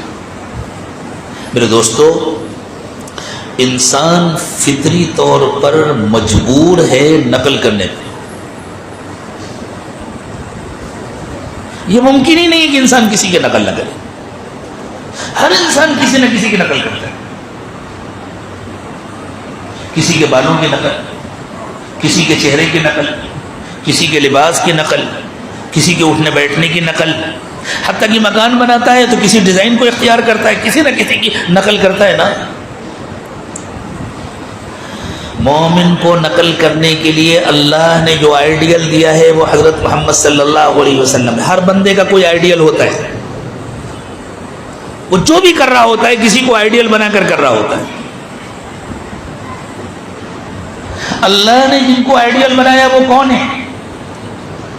وہ اللہ کے رسول ہیں، حضرت محمد صلی اللہ علیہ وسلم۔ خود اللہ تعالیٰ نے ارشاد فرمایا، لَقَدْ كَانَ لَكُمْ فِي رَسُولِ اللَّهِ أُسْوَةٌ حَسَنَةٌ، اللہ کے رسول تمہارے لیے بہترین آئیڈیل ہے۔ ہم میں سے ہر ایک جائزہ لے، میرا آئیڈیل کون ہے؟ مسلمان صرف اس کو کہتے ہیں جس کے آئیڈیل حضرت محمد صلی اللہ علیہ وسلم ہے، جس کا آئیڈیل کوئی اور ہے وہ اپنے بارے میں خود سمجھے کہ وہ کیا ہے۔ ہمیں اتنا معلوم ہے، مسلمان صرف اس کو کہتے ہیں جس کے آئیڈیل حضرت محمد صلی اللہ علیہ وسلم ہے۔ آج سے بتلاؤ، آج سے ہمارا آئیڈیل کون ہوگا؟ پھر دوسروں کی نقل بند ہوگی انشاءاللہ۔ دوسروں کے چہرے دیکھ کر کے اپنے چہرے بگاڑنا، جس کو لوگ بنانا کہتے ہیں نا، وہ اصل میں بگاڑنا ہے۔ دوسروں کے چہرے دیکھ کر اپنے چہرے بگاڑنا، دوسروں کے لباس دیکھ کر اپنا لباس بگاڑنا۔ میں آپ سے یہ نہیں کہتا کہ آپ ہمیشہ آفس میں، اسپتال میں، کالج میں، یہاں وہاں ہمیشہ آپ کرتا پائجامہ ہی پہنے، نہیں، آپ کو ضرورت ہے آپ دوسرا لباس بھی پہن سکتے ہیں، لیکن اس لباس میں بھی آئیڈیل حضرت محمد صلی اللہ علیہ وسلم ہے۔ خوب یاد رکھو، جو ٹخنا بن کرے گا وہ جہنم میں ضرور جائے گا۔ یہ اطلاع دی ہے سب سچوں کے سچے حضرت محمد صلی اللہ علیہ وسلم نے۔ ساری دنیا جھوٹی ہو سکتی ہے، حضرت محمد صلی اللہ علیہ وسلم کی بات غلط نہیں ہو سکتی۔ آج سے کسی کا ٹخنا بند ہوگا؟ آپ کو اسکول میں، کالج میں، اسپتال میں کہیں بھی پینٹ پہننا ہے، پہنیے، شوق سے پہنیے، لیکن ٹخنے سے اوپر کریں گے انشاءاللہ۔ ایک بات درمیان میں اور عرض کر لوں، اب مجھ کو بیانات سے وحشت ہونے لگی ہے۔ اب تو دل چاہتا ہے کہ بس ہم بھی توبہ کریں، سب بھی توبہ کریں، اپنا رشتہ اللہ کے ساتھ جوڑیں، اور جہاں اس کی امید ہوتی ہے کہ سب مل کر توبہ کریں گے اور کہنا مانیں گے، اپنی آخرت بنائیں گے، وہیں جانے کا دل چاہتا ہے، ورنہ نہ کسی سے ملنے کا دل چاہتا ہے، نہ کسی سے بات کرنے کا دل چاہتا ہے۔ مصیبت بن گئے ہیں بیانات امت کے لیے۔ واہ واہ، ماشاء اللہ، سبحان اللہ، ایک کانفرنسیں اور یہ کنونشن اور یہ جلسے اور یہ پروگرام، بس اللہ جانے ان کا حشر کیا ہو۔ اس لیے یہ بیان نہیں ہے، یہ اپنے محاسبے کی مجلس ہے، یہ اپنا جائزہ لینے کی مجلس ہے، اور ہمیں نہیں معلوم مرنے سے پہلے ایسی کوئی دوسری مجلس نصیب ہوگی یا نہیں ہوگی۔ اس لیے آج ہی اللہ ہمیں سچی توبہ نصیب فرما دے۔ عہد کرو آج سے انشاءاللہ حضور کے حکم کے خلاف کوئی کام نہیں کریں گے۔ اب کسی کا پینٹ پیجامہ کرتا لنگی نیچے نہیں لٹکے گا۔ اور کیا دنیا میں کوئی بچہ محمد صلی اللہ علیہ وسلم سے زیادہ خوبصورت پیدا ہوا ہے؟ کیا کوئی جوان حضور سے زیادہ خوبصورت ہو سکتا ہے؟ کیا کوئی بوڑھا حضور سے زیادہ خوبصورت ہو سکتا ہے؟ حضرت یوسف علیہ السلام کو اللہ تعالیٰ نے ایسا حسن عطا فرمایا تھا کہ آپ کے چہرہ دیکھ کر کے مصر کی عورتوں نے انگلیاں کاٹ لی تھیں۔ نبی اکرم صلی اللہ علیہ وسلم نے ارشاد فرمایا، اللہ تعالیٰ نے مجھے حضرت یوسف سے بھی زیادہ خوبصورت بنایا ہے۔ تو میرے دوستو، یہ جو چہروں پر بلیڈ چلتا ہے اور قینچیاں چلتی ہیں، کاہے کے لیے؟ خوبصورت بننے کے لیے۔ جس کو محمد صلی اللہ علیہ وسلم سے زیادہ کوئی اور خوبصورت نظر آتا ہے، اس کا انجام کیا ہوگا؟ کہاں جائے گا وہ؟ جو اپنا آئیڈیل حضرت محمد صلی اللہ علیہ وسلم کو بنانے کو تیار نہیں ہے، وہ قبر میں نہیں کہہ سکے گا کہ یہ اللہ کے رسول ہے۔ اس لیے اللہ کے واسطے آج سے ہم سب توبہ کریں، کوئی کام حضور کی مرضی کے خلاف نہیں کریں گے، ہر وقت اللہ کو یاد کریں گے، ہر وقت ڈرتے رہیں گے، اور ہر کام سنت کے مطابق کریں گے۔ خوب یاد رکھو، جان بوجھ کر کے اصرار کے ساتھ غلطیاں کرتے رہنا، اور اس کے بعد نقشبندی اسباب کر رہے ہیں، 5 سبق ہو گئے، 10 سبق، کچھ نہیں ہونے والا۔ اور اب تو سبق بڑھانے کا بھی دل نہیں، جس کی زندگی میں تبدیلی نہ آ رہی ہو اس کا سبق بڑھانے کا بھی دل نہیں۔ بھائی جاؤ، تمہارا راستہ الگ، ہمارا راستہ الگ، ہمیں چھوڑ دو، اپنا دوسرا راستہ اپنا لو۔ یہ ظاہری کارنامے، یہ فہرستیں، یہ کام آنے والی نہیں ہیں۔ اللہ ہم سب کو اپنے اپنے دلوں کی فکر نصیب فرما دے، اپنی اپنی ذات کی فکر نصیب فرما دے۔ خوب فکر کرو امت کی، خوب فکر کرو امت کی، لیکن پہلے اپنی کرو۔ جس نے اپنی فکر نہیں کی، امت کی فکر اس کے کام آنے والی نہیں ہے۔ پہلے اپنے آپ کی فکر کرو۔ یا ایھا الذین آمنوا قوا انفسکم واہلیکم نارا، اللہ نے فرمایا پہلے اپنے آپ کو پھر گھر والوں کو جہنم سے بچاؤ۔ یا ایھا الذین آمنوا علیکم انفسکم لا یضرکم من ضل اذا اهتدیتم، لوگوں اپنی اپنی فکر کرو، ایمان والو پہلے اپنی اپنی فکر کرو۔ کوئی گمراہ تمہارا کوئی نقصان نہیں کر سکتا اگر تمہیں ہدایت مل گئی۔ ہم ایسے کھو گئے اجتماعی فکروں میں، ماشاءاللہ ساری دنیا کی فکر ہے، اپنی ذات سے بے فکری ہے۔ اپنی فکر کرو، پہلے اپنی فکر کرو، پھر سب کی فکر کرو، پوری امت کی فکر کرو، پوری انسانیت کی فکر کرو، لیکن پہلے اپنی فکر کرو۔ تو 3 سوال ہوں گے۔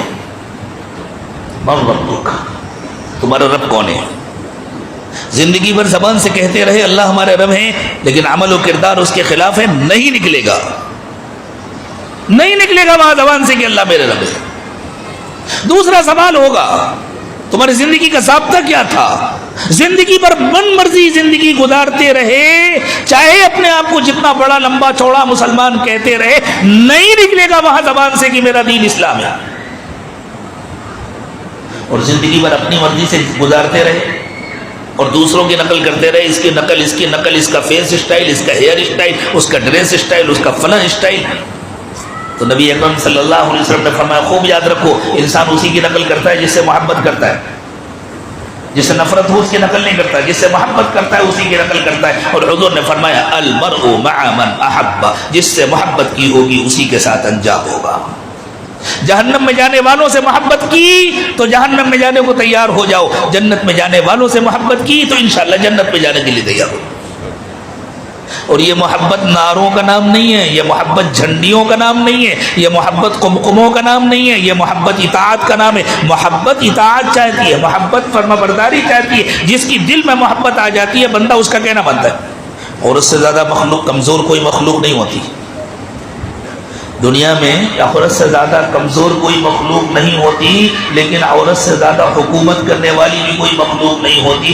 نبی اکرم صلی اللہ علیہ وسلم نے ارشاد فرمایا، میں نے ایسی کوئی دوسری کمزور مخلوق نہیں دیکھی جو بڑے بڑے حکمرانوں کو انگلی پر نچاتی ہے۔ کیوں؟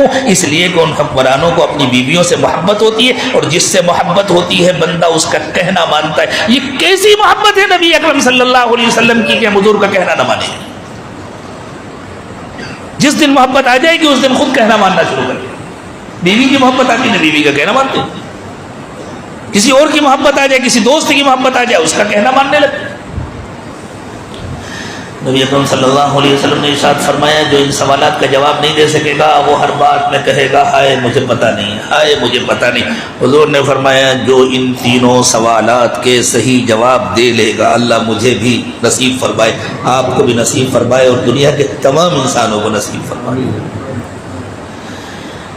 آسمان سے ایک اعلان ہوتا ہے، ایک فرشتہ اللہ کی طرف سے کہتا ہے اس بندے نے صحیح جواب دے دیے، بس یہ باز ہو گیا، اس کی قبر کشادہ کر دو، اس کے لیے جنت کی کھڑکی کھول دو، اس کے لیے جنت کا لباس، اس کے لیے جنت کا بچھونا بچھا دو، جنت کا لباس پہنا دو، جنت کی کھڑکی کھول دو، اور پھر اس کی قبر میں نیچے جنت کا بچھونا بچھا دیا جاتا، جنت کا فرش، نہایت اعلیٰ قسم کا مخملی فرش، جیسے ہمارے ہاں جو اچھے سے گارڈن ہوتے ہیں اس میں کتنا اچھا مخملی فرش ہوتا ہے، ایسی گھاس ہوتی ہے جو مخمل جیسی ہوتی ہے۔ دنیا میں کیا کوئی گھاس ہوگی اور دنیا میں کیا کوئی مخمل ہوگا جیسا مخملی فرش اللہ تعالیٰ جنتیوں کو جنت میں عطا فرمائیں گے۔ وہ فرش نیچے بچھا دیا جائے گا، جنت کا لباس پہنا دیا جائے گا، اور جنت کی کھڑکی کھول دی جائے گی۔ نبی اکرم صلی اللہ علیہ وسلم نے ارشاد فرمایا، جنت کی ہوا بھی آئے گی، جنت کی خوشبو بھی آئے گی، اور بس جہاں تک نظر جائے وہاں تک قبر کشادہ کر دی۔ اور اگر خدا نہ خواستہ کوئی جواب نہیں دے سکا تو اوپر سے آواز آتی ہے یہ جھوٹا ہے، یہ کہہ رہا ہے ہاں مجھے معلوم نہیں، مجھے معلوم نہیں، اس تک بات پہنچی تھی لیکن اس نے مانا نہیں تھا، یہ جھوٹا ہے، اس کے لیے جہنم کا بچھونا بچھا دو، جہنم کا لباس پہنا دو، اور اس کے قبر میں جہنم کی کھڑکی کھول دو۔ حضور نے فرمایا کہ جہنم کی گرم گرم ہوا اور جہنم کی خطرناک بدبو آنا شروع ہو جاتی،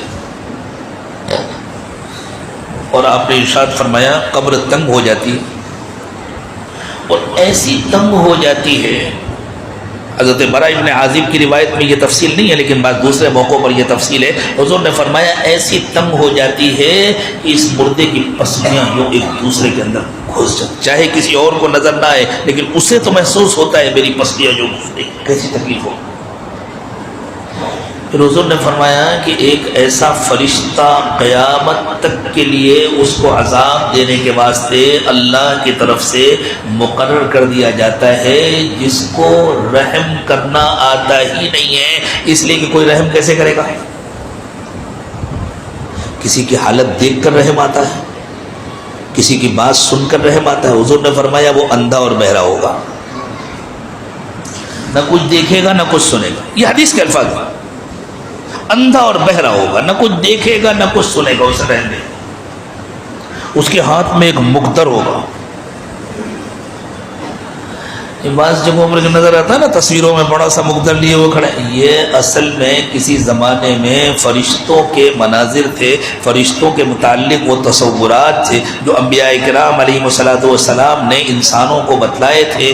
طویل زمانہ گزرا، بھول کی دھول چڑھ گئی اور اس کی وجہ سے معاملہ کچھ سے کچھ ہو گیا، اس لیے کہ سنسکرت زبان میں دیوتا فرشتے کو کہتے ہیں، تو اس فرشتے کے ہاتھ میں ایک مقدر ہوگا۔ حضور نے فرمایا وہ اتنا خطرناک ہوگا کہ اگر وہ ایک مرتبہ فرشتہ کسی پہاڑ پر مار دے تو پورا پہاڑ ریزہ ریزہ ہو جائے، مٹی ہو جائے، پتھر کتنا سخت ہوتا ہے، اس کے مقابلے میں مٹی نرم ہوتی ہے. حضور نے فرمایا پورا پہاڑ مٹی ہو جائے، یعنی پہاڑ پتھر ریزے ریزے ہو جائے، وہ اس کو مارے گا. اس مار سے وہ مردہ اتنی زور سے چیختا ہے. آپ نے ارشاد فرمایا کہ انسانوں اور جناتوں کے علاوہ مشرق سے مغرب تک جتنی مخلوق ہے سب اس کی چیخ کو سنتے ہیں. اور وہ انسان بالکل ریزہ ریزہ ہو جاتا ہے، ختم ہو جاتا ہے.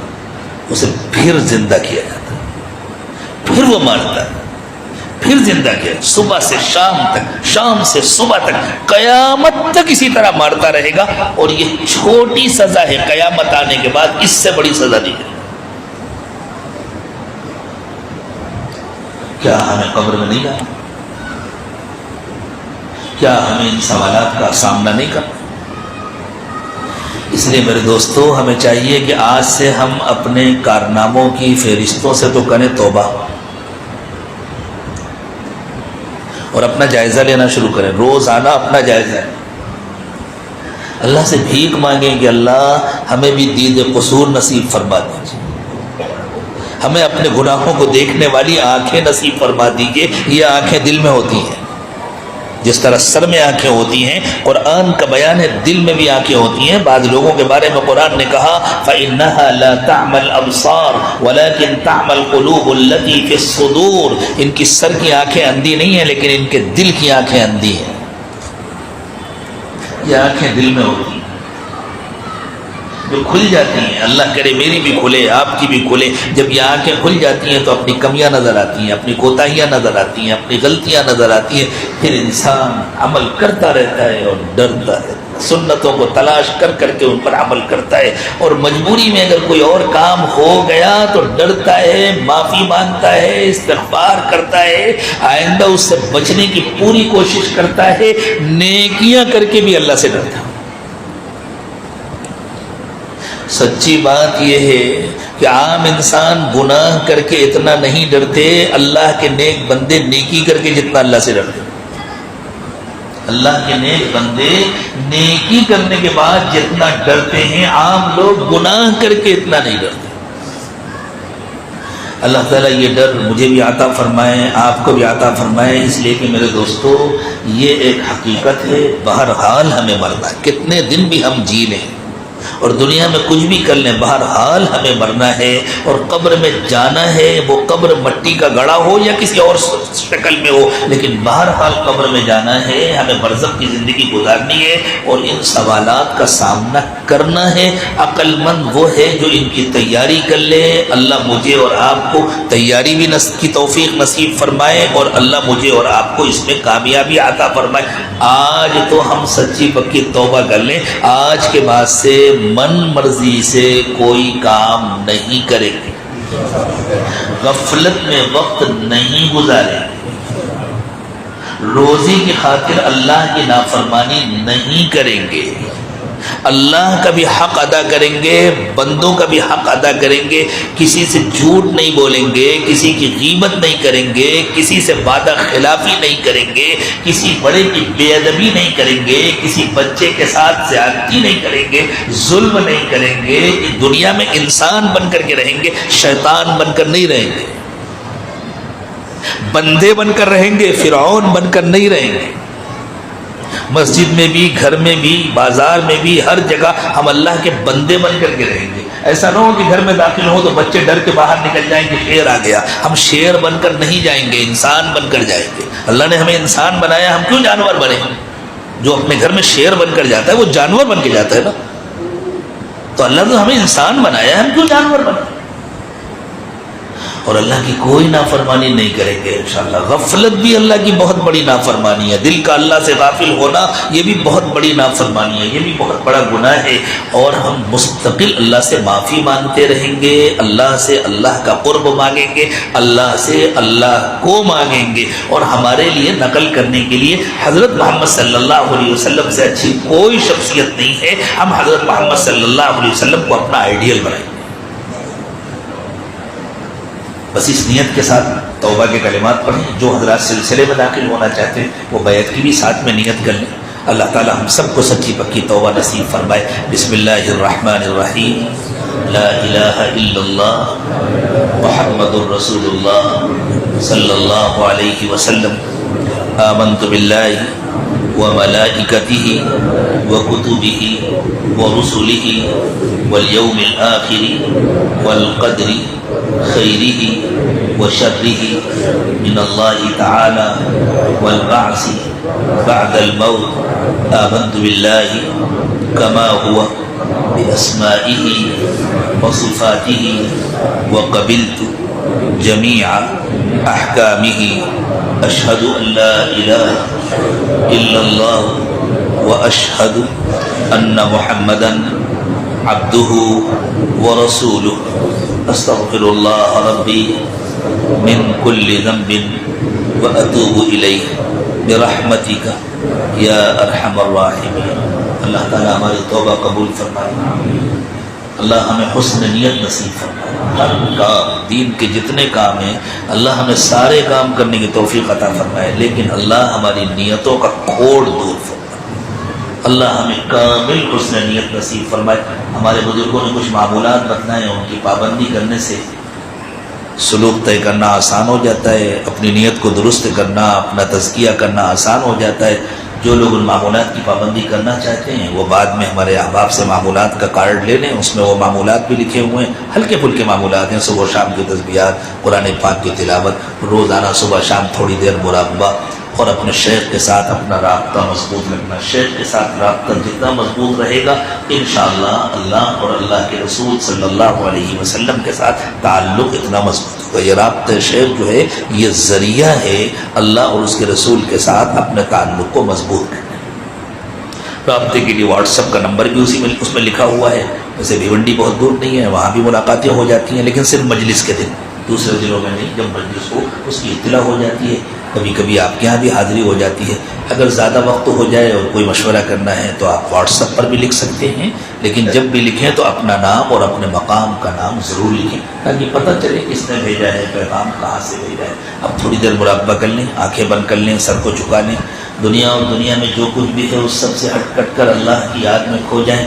یہ نیت کریں کہ اللہ کی رحمت آ رہی ہے، میرے دل میں سما رہی ہے، میرے دل سے گناہوں کو دھو رہی ہے، اور میرا دل کہہ رہا ہے اللہ اللہ اللہ. زبان سے اللہ اللہ نہ کہیں، بس یہ نیت کریں کہ میرا دل اللہ اللہ کہہ رہا ہے اور میں سن رہا ہوں.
لا الہ الا اللہ محمد رسول اللہ صلی اللہ علیہ وسلم. دعا فرما لیں. سبحان ربی العلی العلی الوہاب. اللہم صلی علی سیدنا محمد وعلى آل سيدنا محمد وبارك وسلم. ربنا ظلمنا أنفسنا وإن لم تغفر لنا وترحمنا لنكونن من الخاسرين.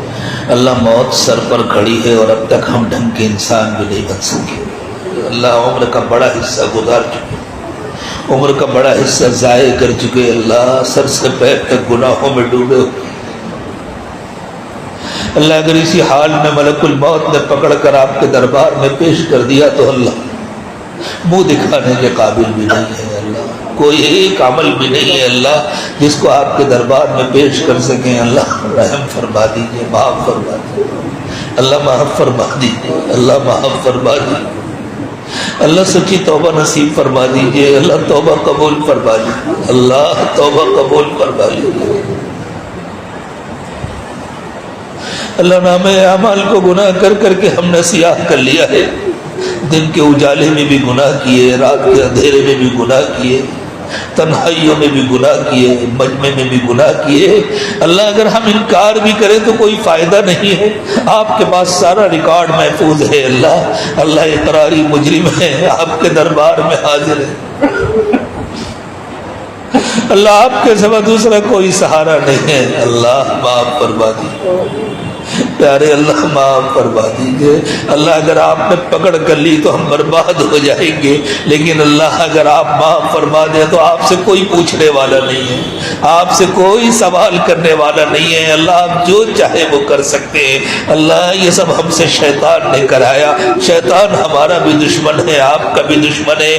اللہ اگر آپ نے سزا دے دی تو شیطان خوش ہو جائے گا، اور اگر آپ نے معاف کر دیا تو شیطان ذلیل ہو جائے گا۔ اللہ اپنے دشمن شیطان کو ذلیل فرما دیجئے۔ اللہ ہمیں معاف فرما، اللہ ہمیں معاف فرما دیجئے، اللہ ہمیں معاف فرما دیجئے۔ اللہ خشوع والی نمازیں نصیب فرمائیے، اللہ حسن نیت نصیب فرمائیے، اللہ کامل اخلاص کے ساتھ نیکیاں کرنے کی توفیق عطا فرمائیے۔ اللہ اب تک نیتوں کے کھوٹ کے ساتھ بھی جو نیکیاں کی ہیں، جو دیکھنے میں نیکیاں لگتی تھیں، اللہ اب اس توبہ کی برکت سے ان نیکیوں کو بھی نیکیاں بنا دیجئے، اللہ ان نیکیوں کو بھی نیکیاں بنا دیجئے۔ اللہ جو گناہ کیے انہیں معاف فرما دیجئے، اور اللہ آپ کی رحمت تو جوش میں آتی ہے تو آپ توبہ کرنے کے بعد گناہوں کو بھی نیکیوں سے بدل دیتے۔ اللہ ہمارے گناہوں کو نیکیوں سے بدل دیتے، اللہ ہمارے گناہوں کو نیکیوں سے بدل دیجئے۔ اللہ نگاہوں کو پاک کر دیجئے، دلوں کو صاف کر دیجئے، سینوں کو اپنی محبت سے لبریز فرمائیے۔ پیارے اللہ ہماری ہڈی ہڈی بوٹی بوٹی میں اپنی محبت پیدا فرمائیے۔ اللہ دلوں کی غفلت دور فرما دیجئے، اللہ دلوں کو اپنی یاد سے آباد فرما دیجئے، ہمارے انگ انگ سے رومے رومے سے اپنا ذکر جاری فرما دیجئے۔ اللہ بری زندگی، بری موت، برے انجام سے حفاظت فرمائیے، اچھی زندگی، اچھی موت، اچھا انجام نصیب فرمائیے۔ پروردگار عالم فضل فرما دیجئے، کرم فرما دیجئے، اللہ بیماروں کو شفا عطا فرما دیجئے، ہر قسم کی بیماریوں اور پریشانیوں سے ہماری حفاظت فرمائیے، دنیا اور آخرت کی ذلت سے ہماری حفاظت فرمائیے۔ اللہ جو بیمار ہیں انہیں شفا عطا فرمائیے، جو پریشان حال ہیں ان کی پریشانیاں دور فرما دیجئے، جو مقروض ہیں ان کا قرض ادا کرا دیجئے۔ اللہ جو بے روزگار ہیں ان کو حلال و پاکیزہ روزگار عطا فرمائیے۔ اللہ روزی کی خاطر ہم آپ کی نافرمانی کریں اس مصیبت سے ہماری حفاظت فرمائیے، اور اللہ روزی کی تنگی سے ہمیشہ کے لیے محفوظ فرما دیجئے۔ اللہ حلال پاکیزہ کشادہ بابرکت روزی عطا فرمائیے۔ اللہ جو بے اولاد ہیں ان کو نیک و صالح اولاد عطا فرمائیے، جو اولاد والے ہیں اللہ ان کی اولادوں کو نیک و صالح بنا دیجئے، اطاعت گزار و فرما بردار بنا دیجئے۔ اللہ اولاد کے غم سے حفاظت فرمائیے، اللہ اولاد کے غم سے حفاظت فرمائیے، اولاد کے بگڑنے سے حفاظت فرمائیے۔ اللہ ہمارے بچوں کو ہماری آنکھوں کی ٹھنڈک بنا دیجئے، اور اللہ ہم سب کو نبی پاک صلی اللہ علیہ وسلم کی آنکھوں کی ٹھنڈک بنا دیجئے۔ اللہ ہم سب کو نبی پاک صلی اللہ علیہ وسلم کی آنکھوں کی ٹھنڈک بنا دیجئے۔ اللہ جن کے بچے جوان ہو گئے، شادی کی عمروں کو پہنچ گئے، اللہ ان کے لیے اچھے اور مناسب رشتوں کا انتظام فرما دیجئے۔ اللہ جو بے اولاد ہیں ان کو نیک و صالح اولاد عطا فرمائیے۔ اللہ ہمارے ظاہر کی بھی کامل اصلاح فرمائیے، ہمارے باطن کی بھی کامل اصلاح فرمائیے۔ اللہ ہمارے ظاہر کو 100% سنتوں سے سجا دیجئے، اور ہمارے باطن کو اپنی یاد سے آباد فرما دیجئے۔ اللہ اٹھنے سے پہلے ہم سب کی مغفرت فرما دیجئے۔ اللہ ہمارے دلوں پر ایک محبت کی نظر ڈال دیجئے، اللہ اس پورے مجمع کے دل پر ایک محبت کی نظر ڈال دیجئے۔ اللہ سب کو اپنی محبت نصیب فرمائیے، اپنی ولایت نصیب فرمائیے۔ اللہ سب کو اپنی ولایت نصیب فرمائیے. اللہ ہمارے دلوں کی ظلمت و تاریکی دور فرما دیجیے. اللہ دلوں کو روشن کر دیجیے, منور فرما دیجیے. اللہ اٹھنے سے پہلے سب کی مغفرت فرما دیجیے. اللہ سب کی مغفرت فرما دیجیے. اللہ ہمیں جہنم میں نہ ڈالیے. اللہ ہمیں جہنم میں نہ ڈالیے. اللہ آپ کا کوئی فائدہ نہیں ہوگا, ہم برباد ہو جائیں گے. اللہ اگر آپ نے ہمیں معاف کر دیا تو آپ کا کوئی نقصان نہیں ہوگا, لیکن اللہ ہمارا کام بن جائے گا. اور اللہ آپ کے نبی صلی اللہ علیہ وسلم نے ہمیں یہ سچی اطلاع دی ہے, بندوں کو سزا دے کر آپ کو خوشی نہیں ہوتی, معاف کر کے خوشی ہوتی ہے. اللہ آپ کو معاف کر کے خوشی ہوتی ہے. اللہ معاف فرما دیجیے. اللہ معاف فرما دیجیے. اللہ ہم سب کو اپنا بنا لیجیے, ہم کو, ہمارے گھر والوں کو, ہمارے متعلقین کو, جاننے والوں کو, نہ جاننے والوں کو, اللہ سب کو اپنا بنا لیجیے. اللہ قیامت تک ہماری نسلوں میں کبھی کسی کو جہنمی نہ بنائیے. ہماری نسلوں میں قیامت تک کبھی کسی کو دین و ایمان سے محروم نہ فرمائیے. اللہ ہم کو, ہماری نسلوں کو ایمان پر استقامت نصیب فرمائیے, اور اللہ ہم کو دوسروں کی ہدایت کا ذریعہ بنا دیجیے. اللہ ہم کو دنیا میں بسنے والے تمام انسانوں کی ہدایت کا ذریعہ بنا دیجیے. اللہ ان اٹھے ہوئے ہاتھوں کی لاج رکھ لیجیے. اللہ ان اٹھے ہوئے ہاتھوں کی لاج رکھ لیجیے. اللہ آج تو عطا فرما دیجیے. اللہ جھولیاں بھر دیجیے.